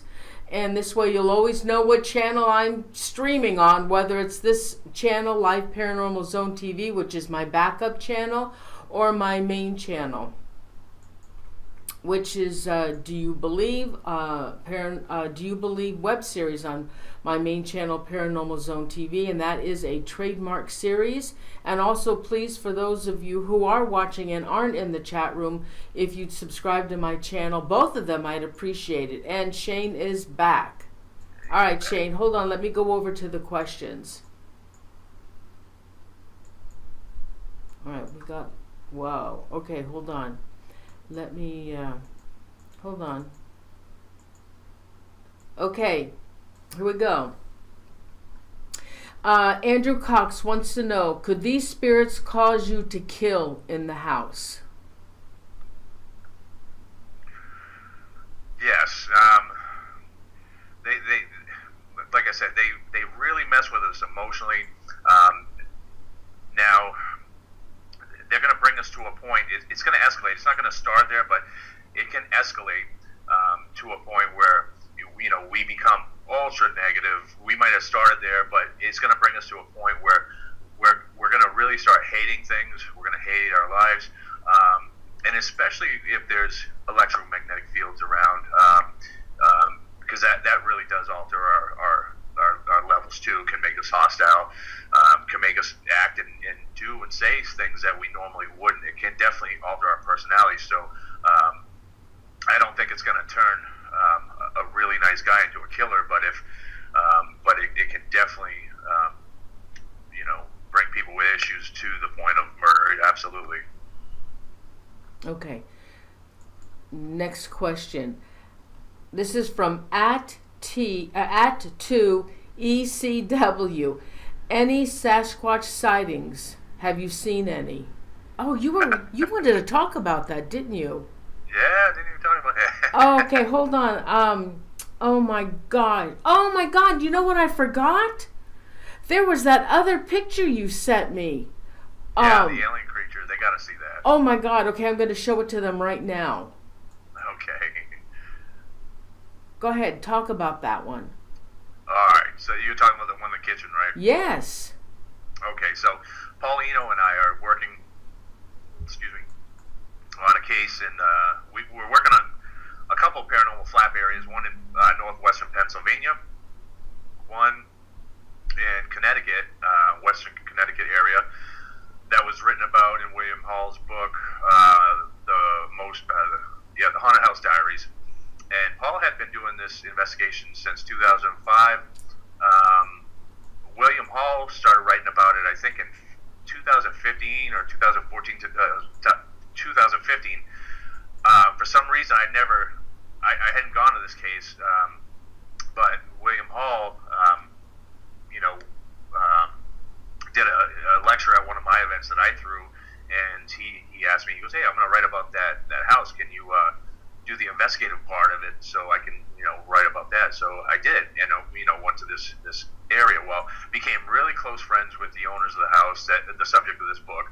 Lovely people, sweetest people I know, and but they know somebody in this area, in this flap area, that they had some strange break-ins in their surrounding area, or I should say break-ins. I'm sorry. They had alarms being tripped, but nothing missing from the homes. Just security systems going off. So this couple bought a security system and set it up in their house. And now this security system would see something, take a picture, send it to their phone. They saw what was on their phone. They're like, "What the?" They called the police. They met the police there. No sign of forced entry. Doors, windows locked. They didn't have any kids. They both are workaholics, very professional. They were embarrassed to show this photo, and they shared it with their friends, who was the subject of William Hall's book, and said, just show to who you trust, and they shared it. I was in conversation with them already, and they the lady showed me the photo. She goes, "What do you think?" I'm like, "There's a freaking alien in their kitchen." I mean, so wait a minute. Now, you think that's an alien? It looks like it has a cloak and a hood on. It looks pretty bizarre. I can say, I won't get too far in this, but I had young experience with visitation or alien type things when I was living in Texas as a child, and I have memories of something with a cloak standing at the foot of my bed. But this thing it's really bizarre, because I don't see the cloak, but what I see is like I say alien just because it's not human type creature. I see the right hand on the counter, and I see the left elbow kind of extended back. You Yes. can see the elbow behind it. Yes. Now, I know these people are professional type. They were embarrassed. They didn't want nobody to see this. They didn't want anyone laughing at them. So it was to show this in confidence. Paul and I shared it with Paul. Paul shows it at his lectures. I showed it at mine, but we asked people no pictures. But recently I said, you know what? No one's ever going to know where this house is, or who it belongs to, and so I think people deserve to see this photo because it's real. These people did not fake this photo. Was this taken during the day? Yes, yeah, they were at work during the day, Oh my! and I bet they were scared to death to stay in their house. yeah, but and like I said, and there was alarms being tripped in the area. That's why they set this up, in the same type of situation. So this is in that Connecticut flap area. Oh, Same area that we have military presence too. They're kind of like checking this out. that is freaky. All right, let me go back to the question. Oh gosh. Okay. Whoops. Oh, okay. All right. Oh, okay. So @2 ECW wants to know about Sasquatch sightings. Okay, so the other flap area that Paul, and I are doing is in northwest Pennsylvania. This couple reached out to William Hall because they read his book, The Haunted House Diaries, about the flap area in Connecticut, and they said, "Hey, we have something similar going on there. We think it might be a little bit more active, or at least more widespread." So Paul, it was supposed to be Paul, me, and Bill to do a conference call with this couple. For some reason, Bill couldn't connect to it, so it was Paul and I that did the conference call with them. And Bill was not able to, due to engagements and stuff, and with his book and everything, wasn't able to join us. So Paul and I made the initial visit down in this May of 2016. Now, they had 3 homes on this property. I think it's around 50 acres or so. 3 homes, all family members. They all own their little area. Well, 2 of the houses own like a smaller area of land, but then the original owner of the land, who's I think 3 generations have lived on this property, own the rest of it. So it's just some clearing, and then the rest is all woods. And they have, like, in the middle this pavilion with a little campground for their family to go out and camp and spend time. Well, they had one of the houses was having shadow figures sightings. You know, they have shadow figures in their house. There was one or two houses talked about abductions, possible abductions that they were experiencing.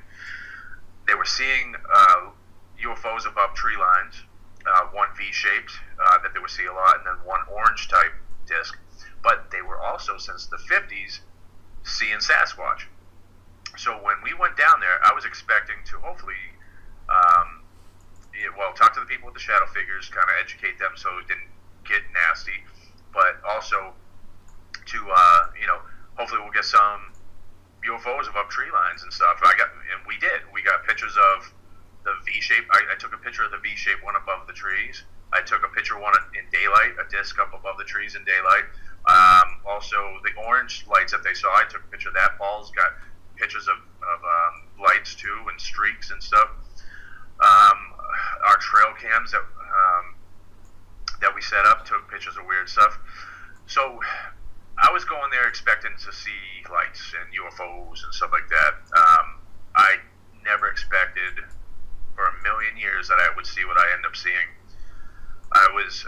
We went to one of the properties, and Paul has like a metal allergy or whatever, and there was an area where there was like a meteor strike or something, and it really affected him. I could see it in his face. He looked really anxious, and he wanted to get out of there. And I even asked me, "You all right?" And he goes, "Yeah, I think I got to go lay down." So we left. It was pouring rain that day, pouring. And he went. They had a basement where they had two beds laid out. Paul laid in one of those. Took a nap for a couple hours. I said, "All right." During that time, I'm going to go down to the campsite. And I have a SUV, and I parked the SUV. I was trying to dry off. I had the heat cranked. My truck was on idle. Pouring rain. I'm talking like just absolute pouring rain. I think that's why this thing that I ended up seeing never heard the truck running, because it was raining so hard. But I'm waiting for the rain to let up, and I'm going to go put trail cams throughout the property where people have claimed to see these Sasquatch, even though I didn't expect anything from that. Next thing I know, I see something to like my 1 or 2 o'clock. And there was about 100 to 150 feet away, there was a thin tree line. And you'll see the tree line in the photo that I sent you.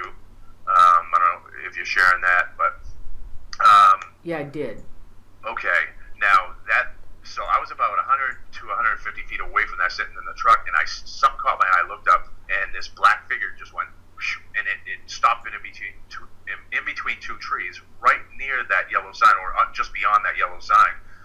And the first thing I did was, okay, I don't know what I'm looking at, my vantage point, because of the landscape layout, how tall this thing is, but it was moving weird. It was surreal to me. I've been in nature my whole life. I've never seen anything move like this. It was weird. But I said, okay, the thing's as tall as the top of that sign. So, but I didn't know how tall that was at the time. So, next thing I know, I'm powering my camera on. I put my truck in drive, and I hit the gas, and just as I start going, the thing took off to my right. Gone. I head up the path. I try to cut it off. It was long gone. But just as I started passing where it was, I looked over to my left. It had flushed 3 big white-tailed deer out of the woods. Now, this thing was dark, real dark, and these things were, white bushy tail, and so I clearly didn't mistake the two. And plus, at the height that they were, my vantage point, I would have not even seen them at all because of the landscape. So they wouldn't even been in my field of vision. But this thing was, and it headed up. So I went and tried to cut it off, and it was gone. I backed back up, got out of my truck, walked up to that sign, and it was like, are you kidding me? I'm 6 foot tall. This thing was 1.5 to 2 foot taller than me, so upwards to 8 foot tall. And but the way when it moved, I'm glad we're on Skype because you guys can see. But when it ran, its arms were actually going above its head like this, and it was just really bizarre. It had massive arms. Now, I'm not going to say Sasquatch. I'm going to say it wasn't a bear. A bear don't run on 2 feet, run really fast on 4, but they don't run on 2 feet. And um, now we went back in September, and Paulino was in the field behind the main house. I was down at that same area, which I heard talking. I say talking because I couldn't make out what they were saying, but all night long I stayed in the people's RV, and I heard like, and it was coming from both sides of the camper, and it was weird. There was one higher pitched voice and one about the tone that I was just doing, and it was definitely, they were communicating with each other. It was the weirdest thing, but it happened all night long. And there was a neighbor that came over to the house that actually said, yeah. He goes, because he had lived there since being a kid. He's older than I am. And he said, that's how they communicate. He goes, I've heard them do that my whole life. That's how they communicate. No. And I've never heard of that before. Like, me either. People call me the ghost expert, but I'm not an expert at Sasquatch. And so, but Paul, meanwhile, was parked next to a deer stand or deer blind behind the main house, looking down at the field. He was more drawn to the left side because there had been a lot of helicopters that are seen rising up through that. It was like a knoll that goes down, but there's also, I agree with him, there's something that draws us both to it. There's something special about that area. So he was kind of focusing on that, but next thing you know, something caught his attention to the right. He's sitting in his truck because it was a little cold that night. Sitting in his truck, so just to the right, he sees this thing walking around in the high grass. And so he gets his camera and he tries to take a picture through the glass, but kind of cold, kind of frosty and everything. And, he didn't get it. So he started to open the door to peek around the windshield to kind of snap a shot. And his phone rings, and it's his wife. It's around 10 o'clock or so, just past 10 o'clock at night. He left his phone on and I did the same thing, in case we needed to communicate. Even though I have, I do have two-way radios, but today you don't really need them with the technology our phones have. And so he looked up after taking the call from his wife, or just as it rang, he went to silence it, and this thing was gone. But we went first thing in the morning. We walked back up there, and you could see the tracks all exactly where he said they were. It was, like I said, it was all high grass, and it was all matted exactly where he pointed. And we did a reenactment where I was walking in that area, and he was at the spot that he was, and said that this thing was about 2 foot taller than I was. And he said it was, dark brown, long hair, big. He said he kept talking about how big the knees and the legs were, real big, So now, doing the work, Paul's done this a long, long time. I've done this a long, long time. We learn not to exaggerate, to jump to conclusions. We see things, we operate off facts, because you can't make something out of something. But we will recall what we saw, and I'm telling you, what I saw was nothing I expected to see, and it blew my mind. But we both described the feeling of privilege. I was a little shocked at first, like, what am I looking at? This is weird. But then you kind of, it's not even like you're freaked out. I wasn't freaked out. It was like, how lucky am I to see this, Wow, yes, I'll say. Yeah. All right. You want to go on with more questions? Yeah. All right. River wants to know, he wants to know, do you know anything about sleep paralysis? I know a lot about sleep paralysis. Is that another show? Right. Well, I can say, like, I did an article about sleep disorders and how people, confuse them for paranormal events. I did this a long time ago, and then all of a sudden, a lot of these, famous groups started ripping me off, ripping my articles off, and stuff like that. So that's why my website doesn't have a lot of stuff anymore, because I got tired of being ripped off. But basically, yes. I did see another website that has your same article. Yeah. So, there's one that asked me to use it, a popular website that asked me to use one of my articles. but they were also one of the ones that ripped off my sleep disorder article. So, but it's fine.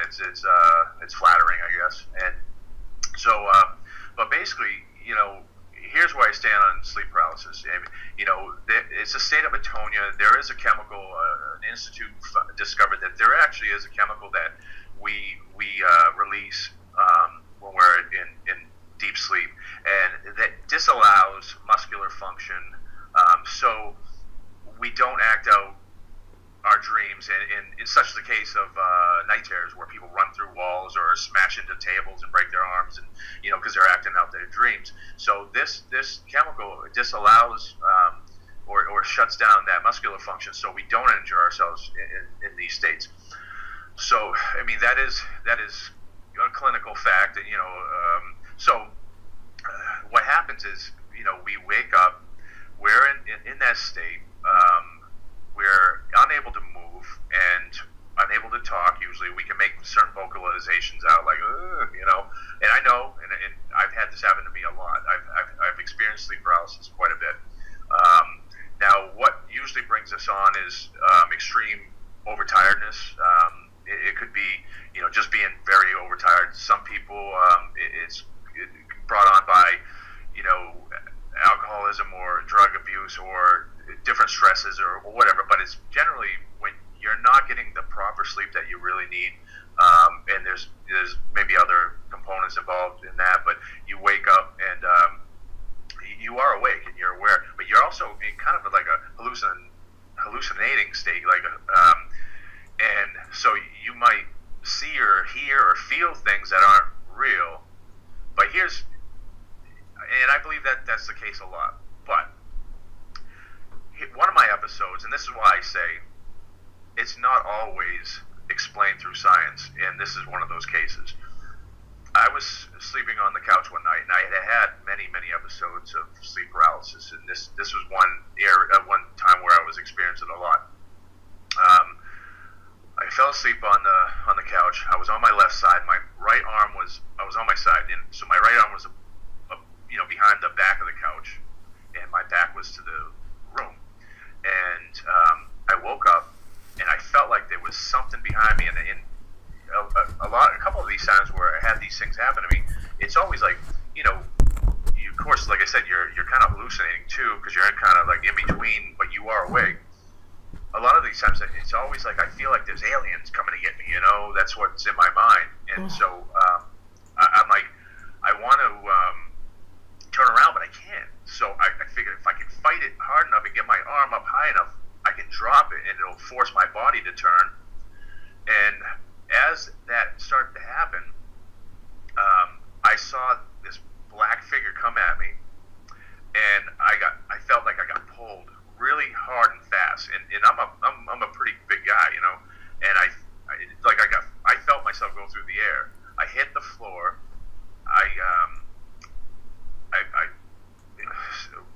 One of the ways I found when I'm going through sleep paralysis, and I haven't had that happen to me for a long time, but since I was in my early 30s, but is to calm down, concentrate on my breathing, don't fight it, and you come out of it. If you fight it, it gets worse.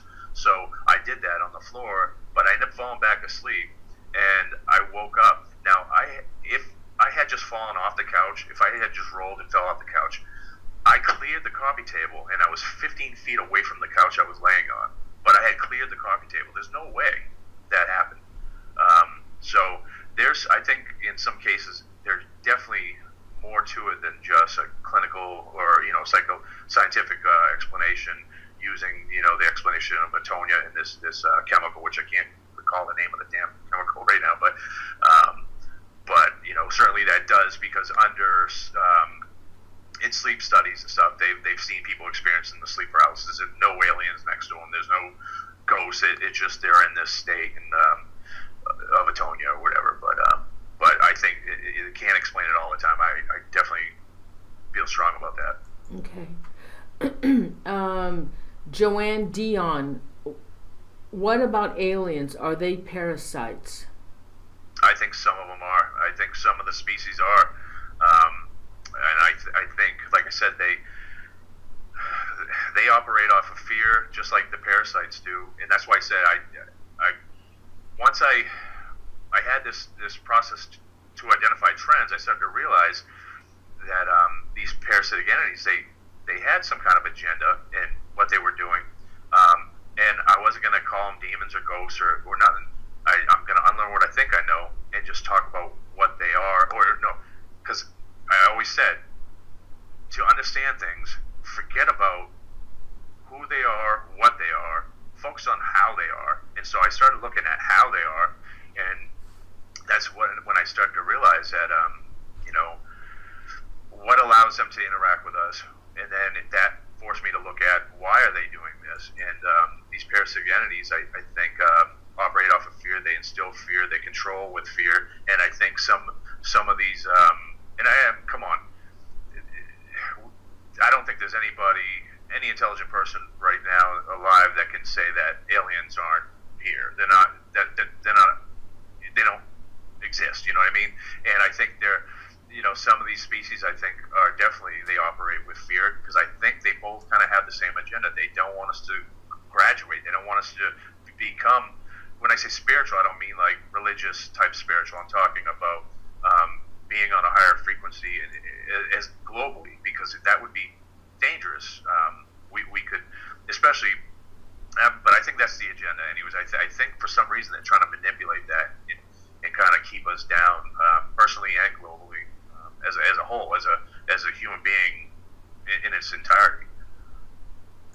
All right, another question. Mandy Ann Joyce, do any of these parasitic attacks happen to children? Yes. Most of the time, it's because of the story I told earlier. The parasitic, the nasty ones, are usually not drawn to the children themselves, even though it may appear that way at sometimes. They might focus their attention on the children because they know it's a way to get to the parents or to the one that is in the vulnerable state. So if you're not giving it the proper amount of attention, it's going to mess with your children, because there's no better way to get to a protective mom or a protective dad who is going through something, who might be a perfect target, who's not really participating in the way that parasite wants them to. Let me mess with your kid and let me see if I can change your mind. And so that's usually what happens. Okay, another question from Miss Ruth. Can you ask him if that would be also called a possession? No. Possessions, different. They can result,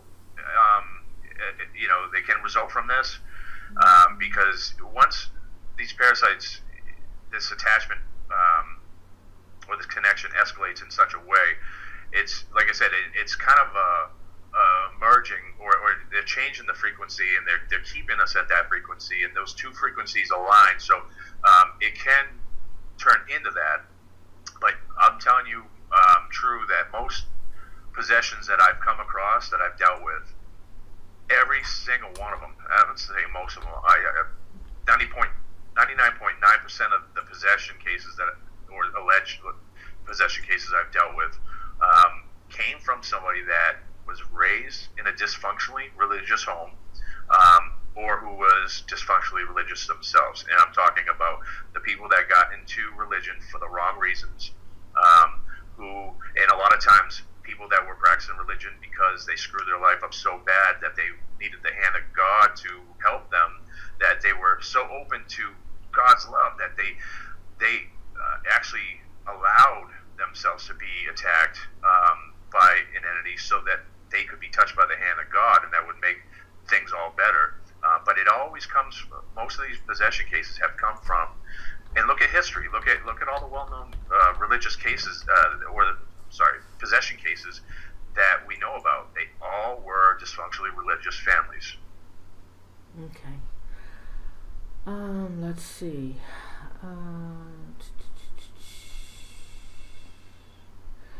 Nancy Sepulveda, what are many ways to protect yourself from parasitic entities?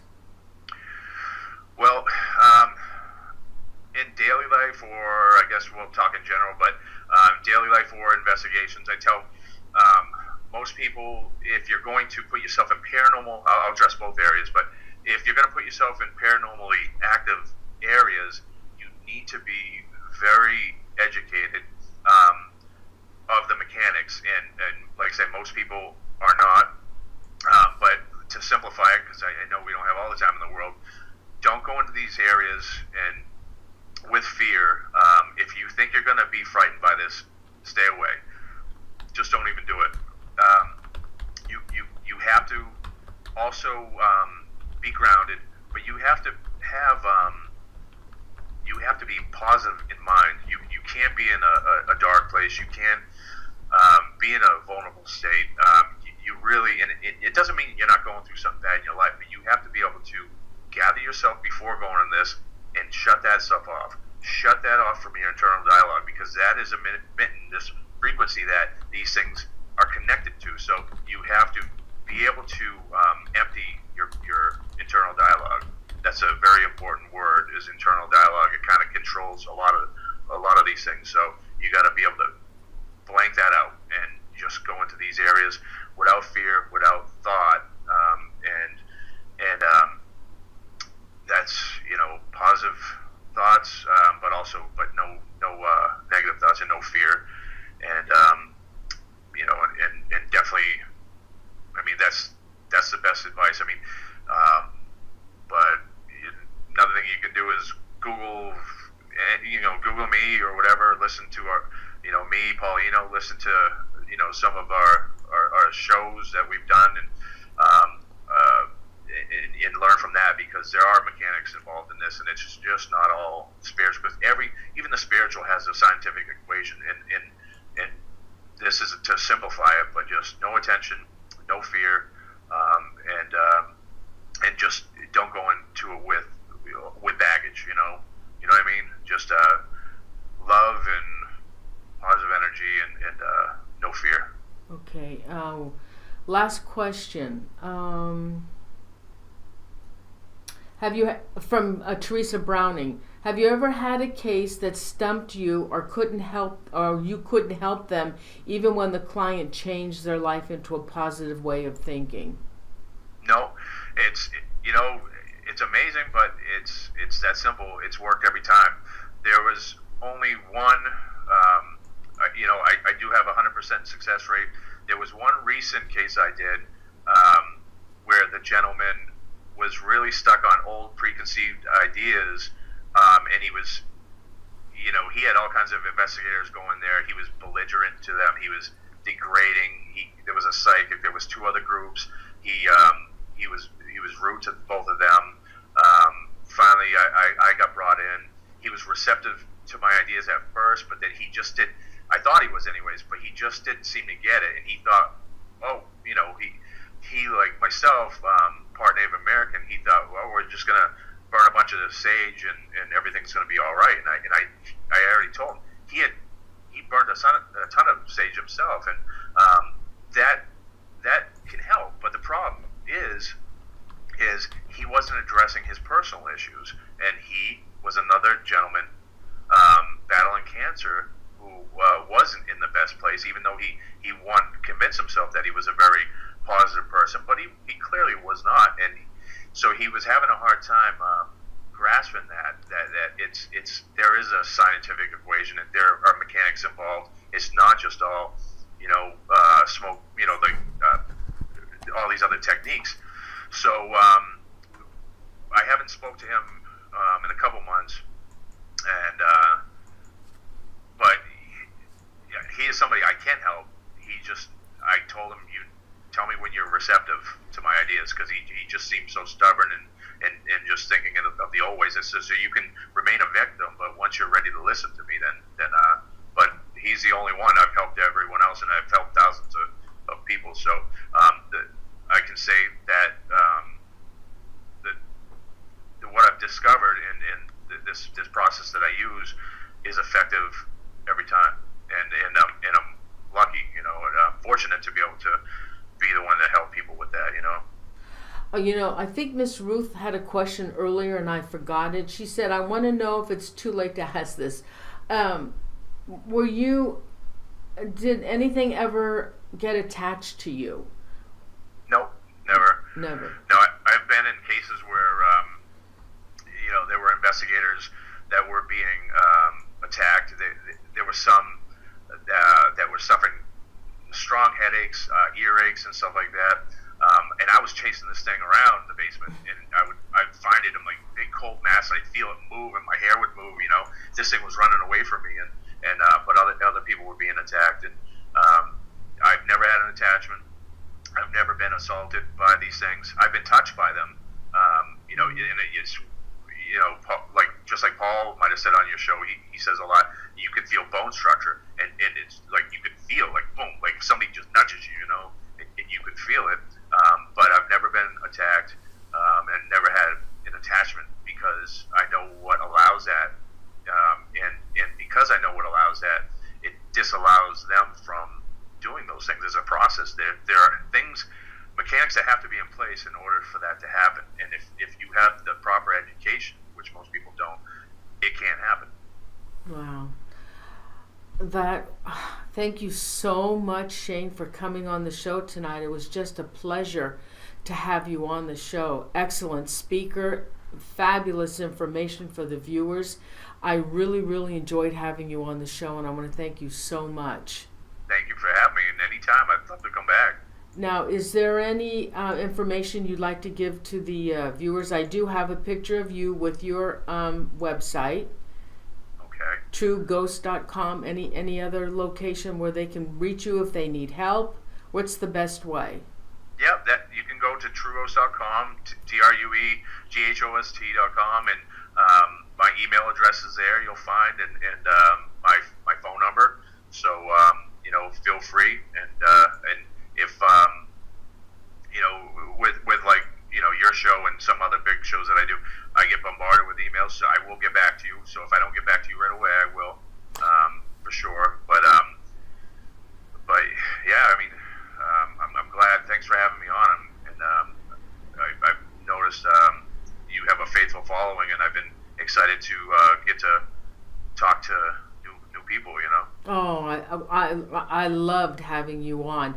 I did. I think I sent a couple people your way. Were you able to help them? Do you remember? Yes. I helped so many people, but yes, I definitely. I one of them, yes, for sure. The other one, I think. I'm trying to think. I think they never got back to me. Okay. But one of them for sure, yes. They were. I checked up on, and they said, everything's exactly the way I said it was going to be at first. It slowed down, but then like I told them, it's going to try to kick things up and get you to pay more attention to it. So it might start in even stronger. Hold your ground, and they did that, and they were problem free. Wow. Well, I will certainly keep your contact, and I will continue to send people your way. And awesome. It was an honor and awesome to have you on the show, Shane. Thank you so much. I hope we can do another show. So yeah. I would love to have you come back. Anytime. I love it. Thank you so much. Good night, Shane. Thank you. Good night. Thank you. Bye, everyone.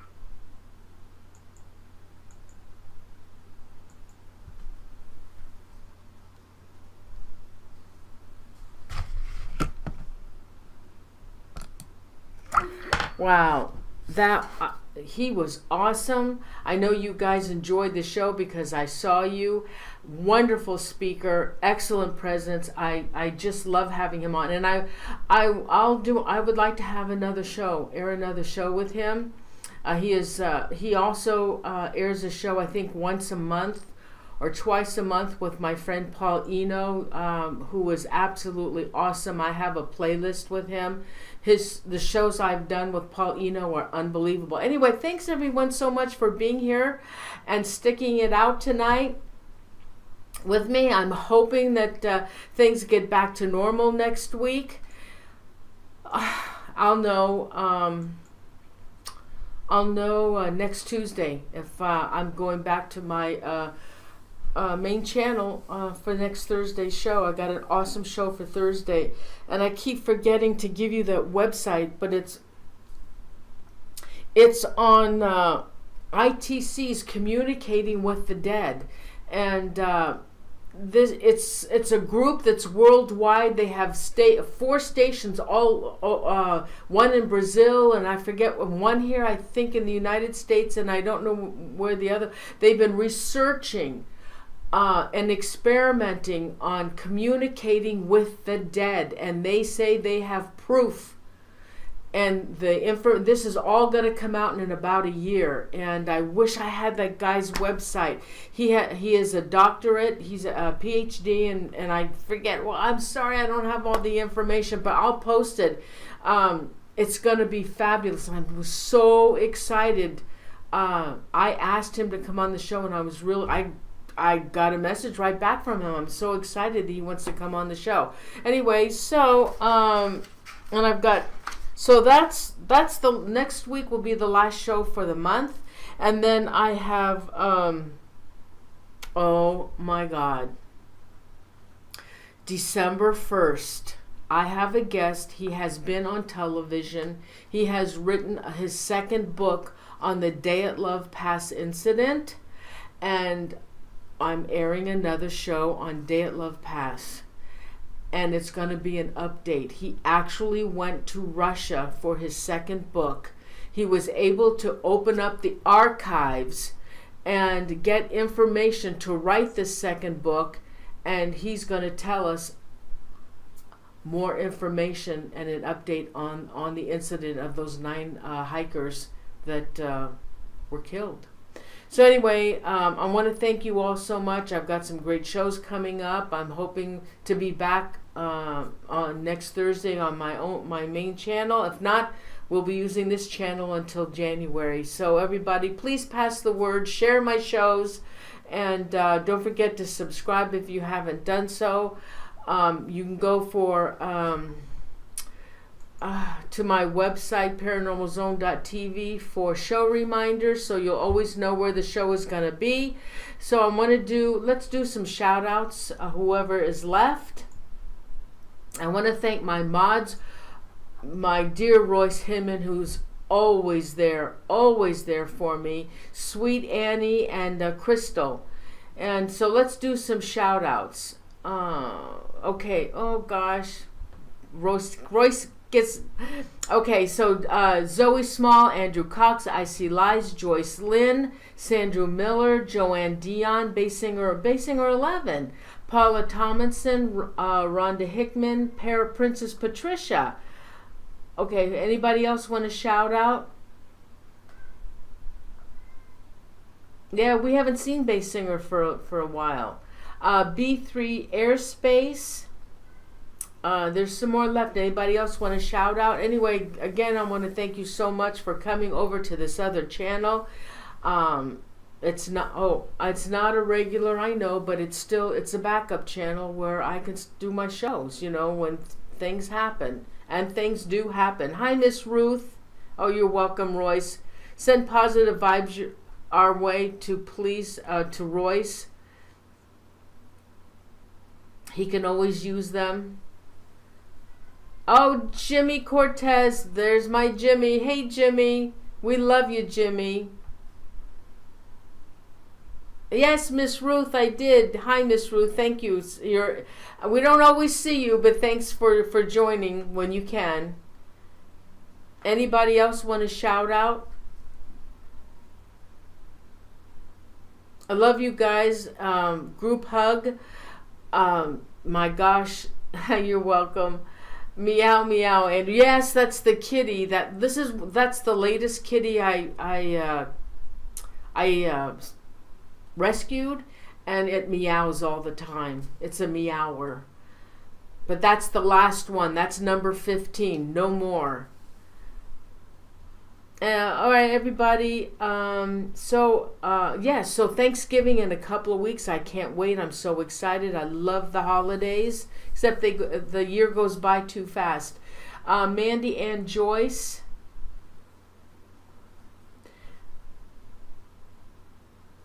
Yes, group hugs to everybody. We've got a wonderful group. Love you guys. My faithfuls, they're always here to watch my show. I really appreciate it. Ginger Simmons, there you are. Okay, everybody. Anybody else want to shout out?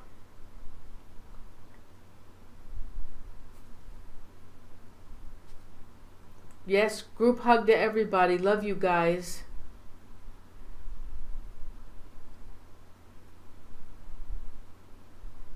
Okay. Well, wow. Oh my gosh. It's 8:20 already. Okay. So, Elaine Michael, Teresa Browning. Anybody else want to shout out? Margarita Aranda. Yeah, you got your shout out, Margarita. Yeah. Anybody else want to shout out? Anyway, I think you're going to like the show next week. I'm really excited to have this man on.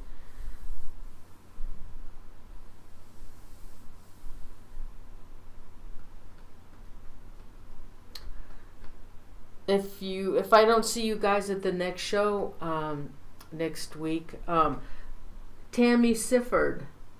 Hope those who can't come to the show next week, hope you have a wonderful Thanksgiving. All right, so I guess that's about it. I did, Nancy. I did the shout out for you, Nancy Soplavita. I did. Carl White. Oh my gosh, there you are. He always sneaks in at the very end. Yes, Carl's. Oh, bless your heart, Carl. 4:21 a.m. in the morning. Why are you up so late? Thanks, honey, for being here. I know you're usually here at the shows. That's really nice of you to do that. Love you. All right, everybody. Thanks again for watching, and you're welcome. Yeah. Carl is devoted. He's usually here every week. That is so awesome. All right, guys. I love you. And I will see you next week, whether it's here or on my other channel. Don't forget to sign up for show reminders, and then you'll know exactly what channel I'll be on.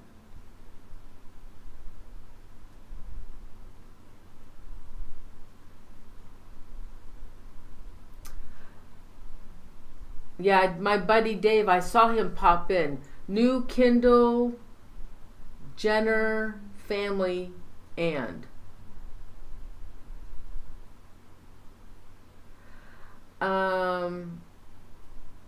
Poof Baby 61.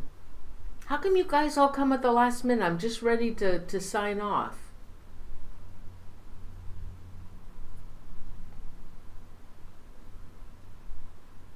Oh, Carl, thank you so much.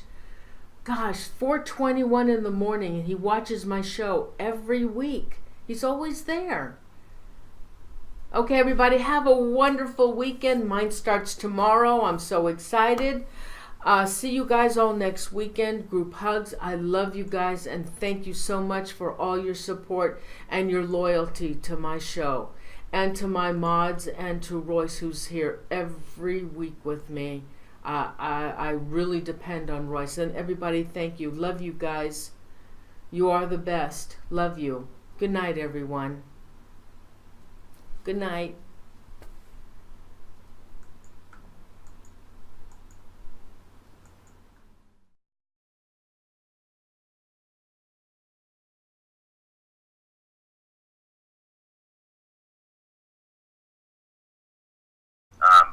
It started off with analyzing Ouija boards and other things like that. Why people get in trouble with those, and I did that at a very early age. And Ouija boards are not magical, mysterious things. They're just a piece of paper or a compressed cardboard or whatever they are. But it is a tool that focuses your attention on the possibility of an interaction. So most of these people use these Ouija boards to connect with a loved one that passed away, or to talk to somebody that they love, or they're always reaching out, but it exposes a vulnerability. And these parasites say, oh, okay, you want to talk, let's talk. And they act like the one that you love.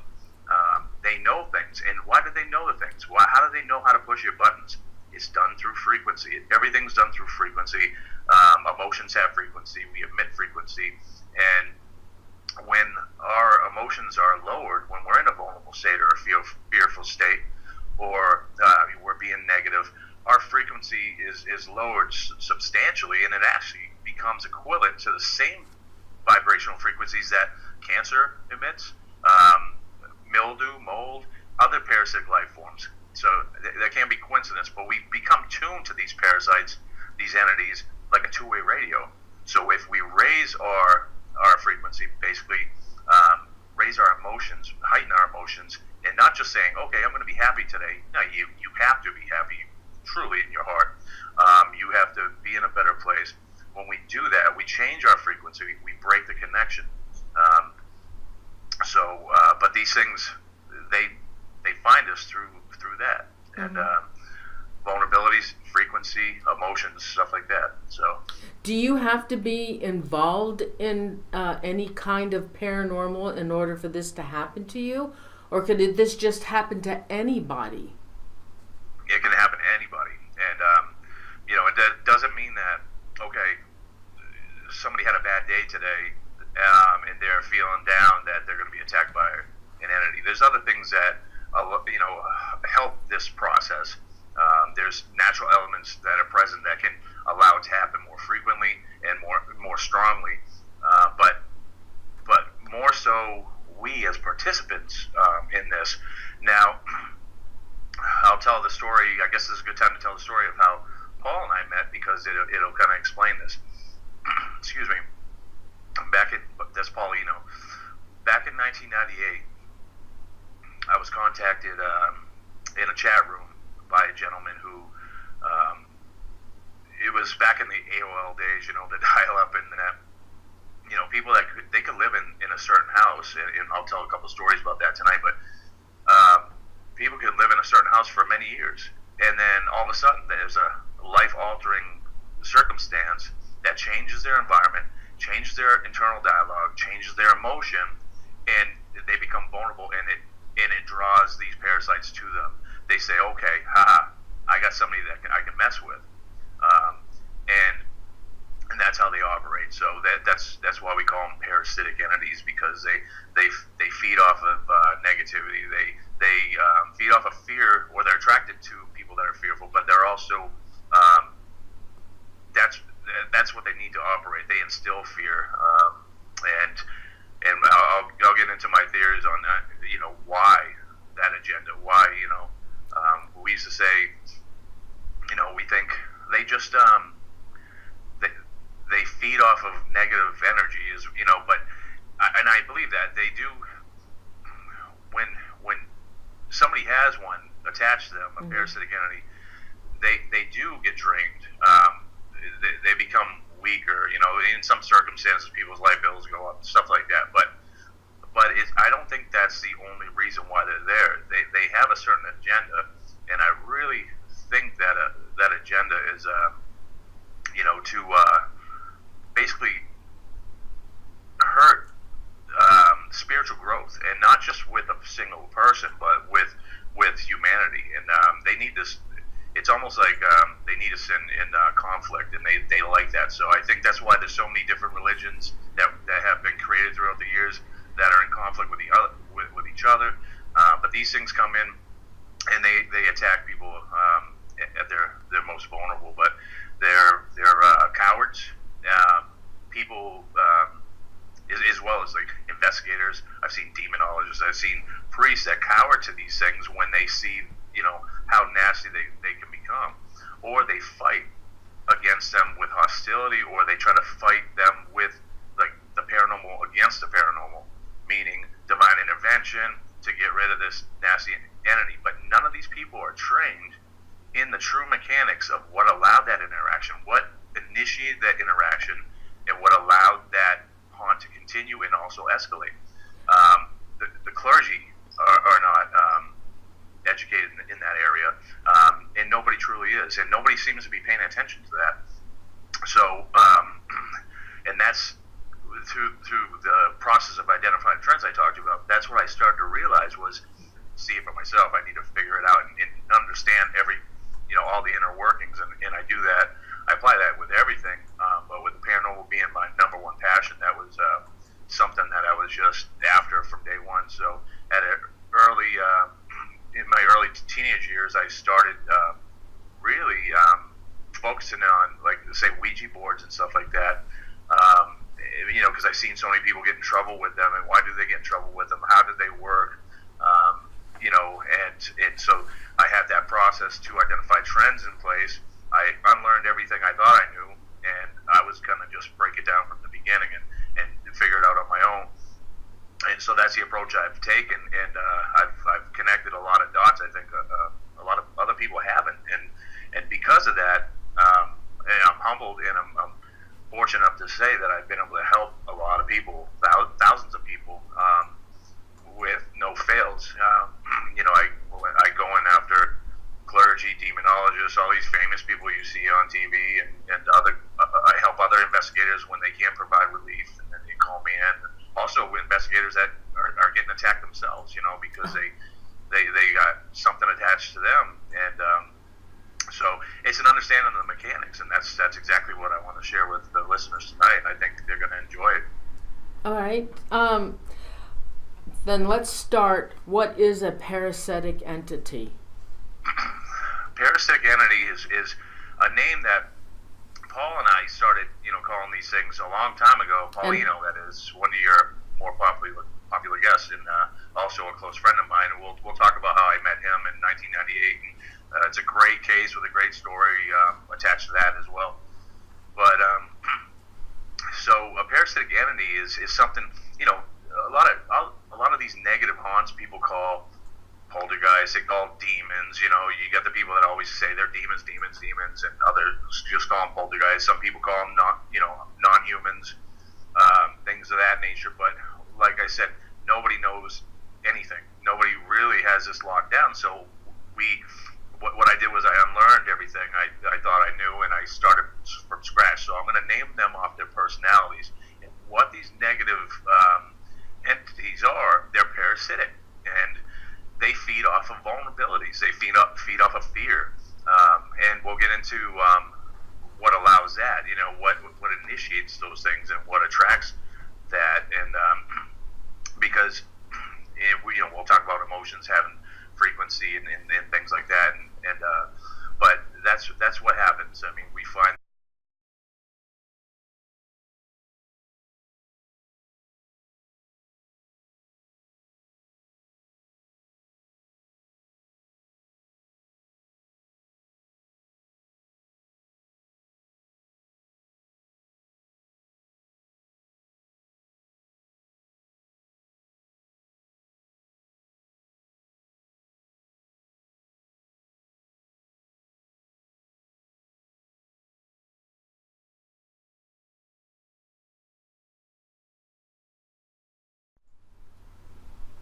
Hey everybody, welcome to Live Paranormal Zone TV. Now tonight I'm really excited about the show, but before we start, I want to ask you all if you would please subscribe to the channel. Now there are two channels. I'm using my backup channel, Live Paranormal Zone TV, and my main channel is Paranormal Zone Do You Believe web series, which is a trademark series.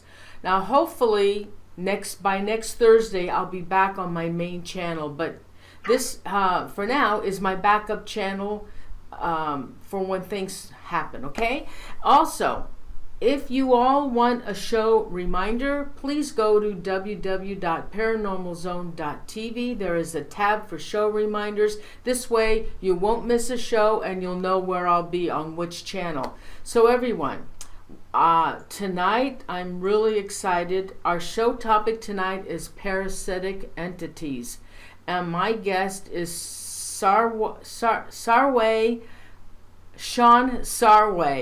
and Sean, sorry. Shane's there right now. Okay, with that, let's bring on Shane. Sorry, Shane. Oh my God, sorry. No problem, Shane, no problem. Hey, thanks so much for coming on the show tonight, and I'm really excited about the topic we're going to talk about. But before we start, would you please tell the viewers a little bit about yourself before we start? Yeah, I've been doing this work for about 30 years. I started as a young guy with had some experiences as real young, and then around the age of 10, I had an illness and I experienced some stuff, and but and then as an early teenager, I started experimenting and with a mechanical aptitude, trying to figure out what allows these interactions to take place, and I always had like a strong mechanical aptitude and mechanical thirst to understand, not just you tell me something works this way, but I needed it. They had the chat rooms and stuff, and late at night I used to go on there to help people, give them advice. I used to analyze dreams too and stuff like that. So this gentleman was on there, and he private messaged me because he liked the stuff I was saying to other people, and he said, I have a situation, and I'm being attacked, and it's been going on for almost a couple years or so. So he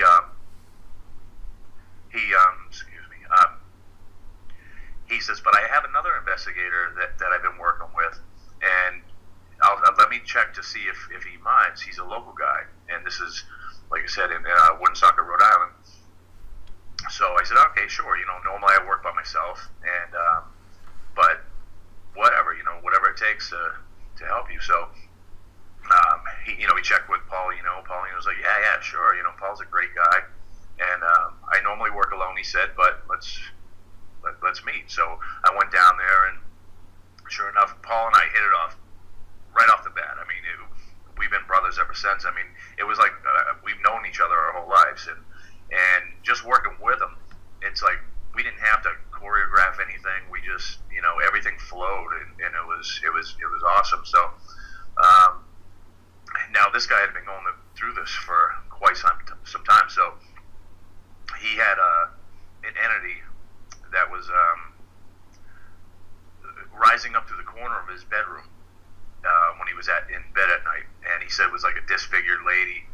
Sometimes he would wake up in the middle of the night, 3, 4 o'clock in the morning, 5 o'clock, early hours, and inches from his face would be this disfigured lady's face, just inches, like right in his face. One night, causing him to go completely gray. I thought that was only in movies, but he literally, I had left there one night, and he called me 6 hours later and said, he told me what happened, and I went back down there, and he looked like he was 110 years old. I mean, and he was in his late 50s, early 60s. He had things being thrown at him. He had this, all this stuff going on. So, Paul witnessed stuff there. I witnessed stuff there. I had a guy who was older than me who, told me that he was much more experienced in the paranormal than what he actually was. And he said, I really want to learn from you, because you have a great reputation and this and that. He goes, he bought me lunch one day, and I said, sure, we got this case down in Rhode Island. Let's, you can come along with that. What he witnessed in this house blew his mind. He thought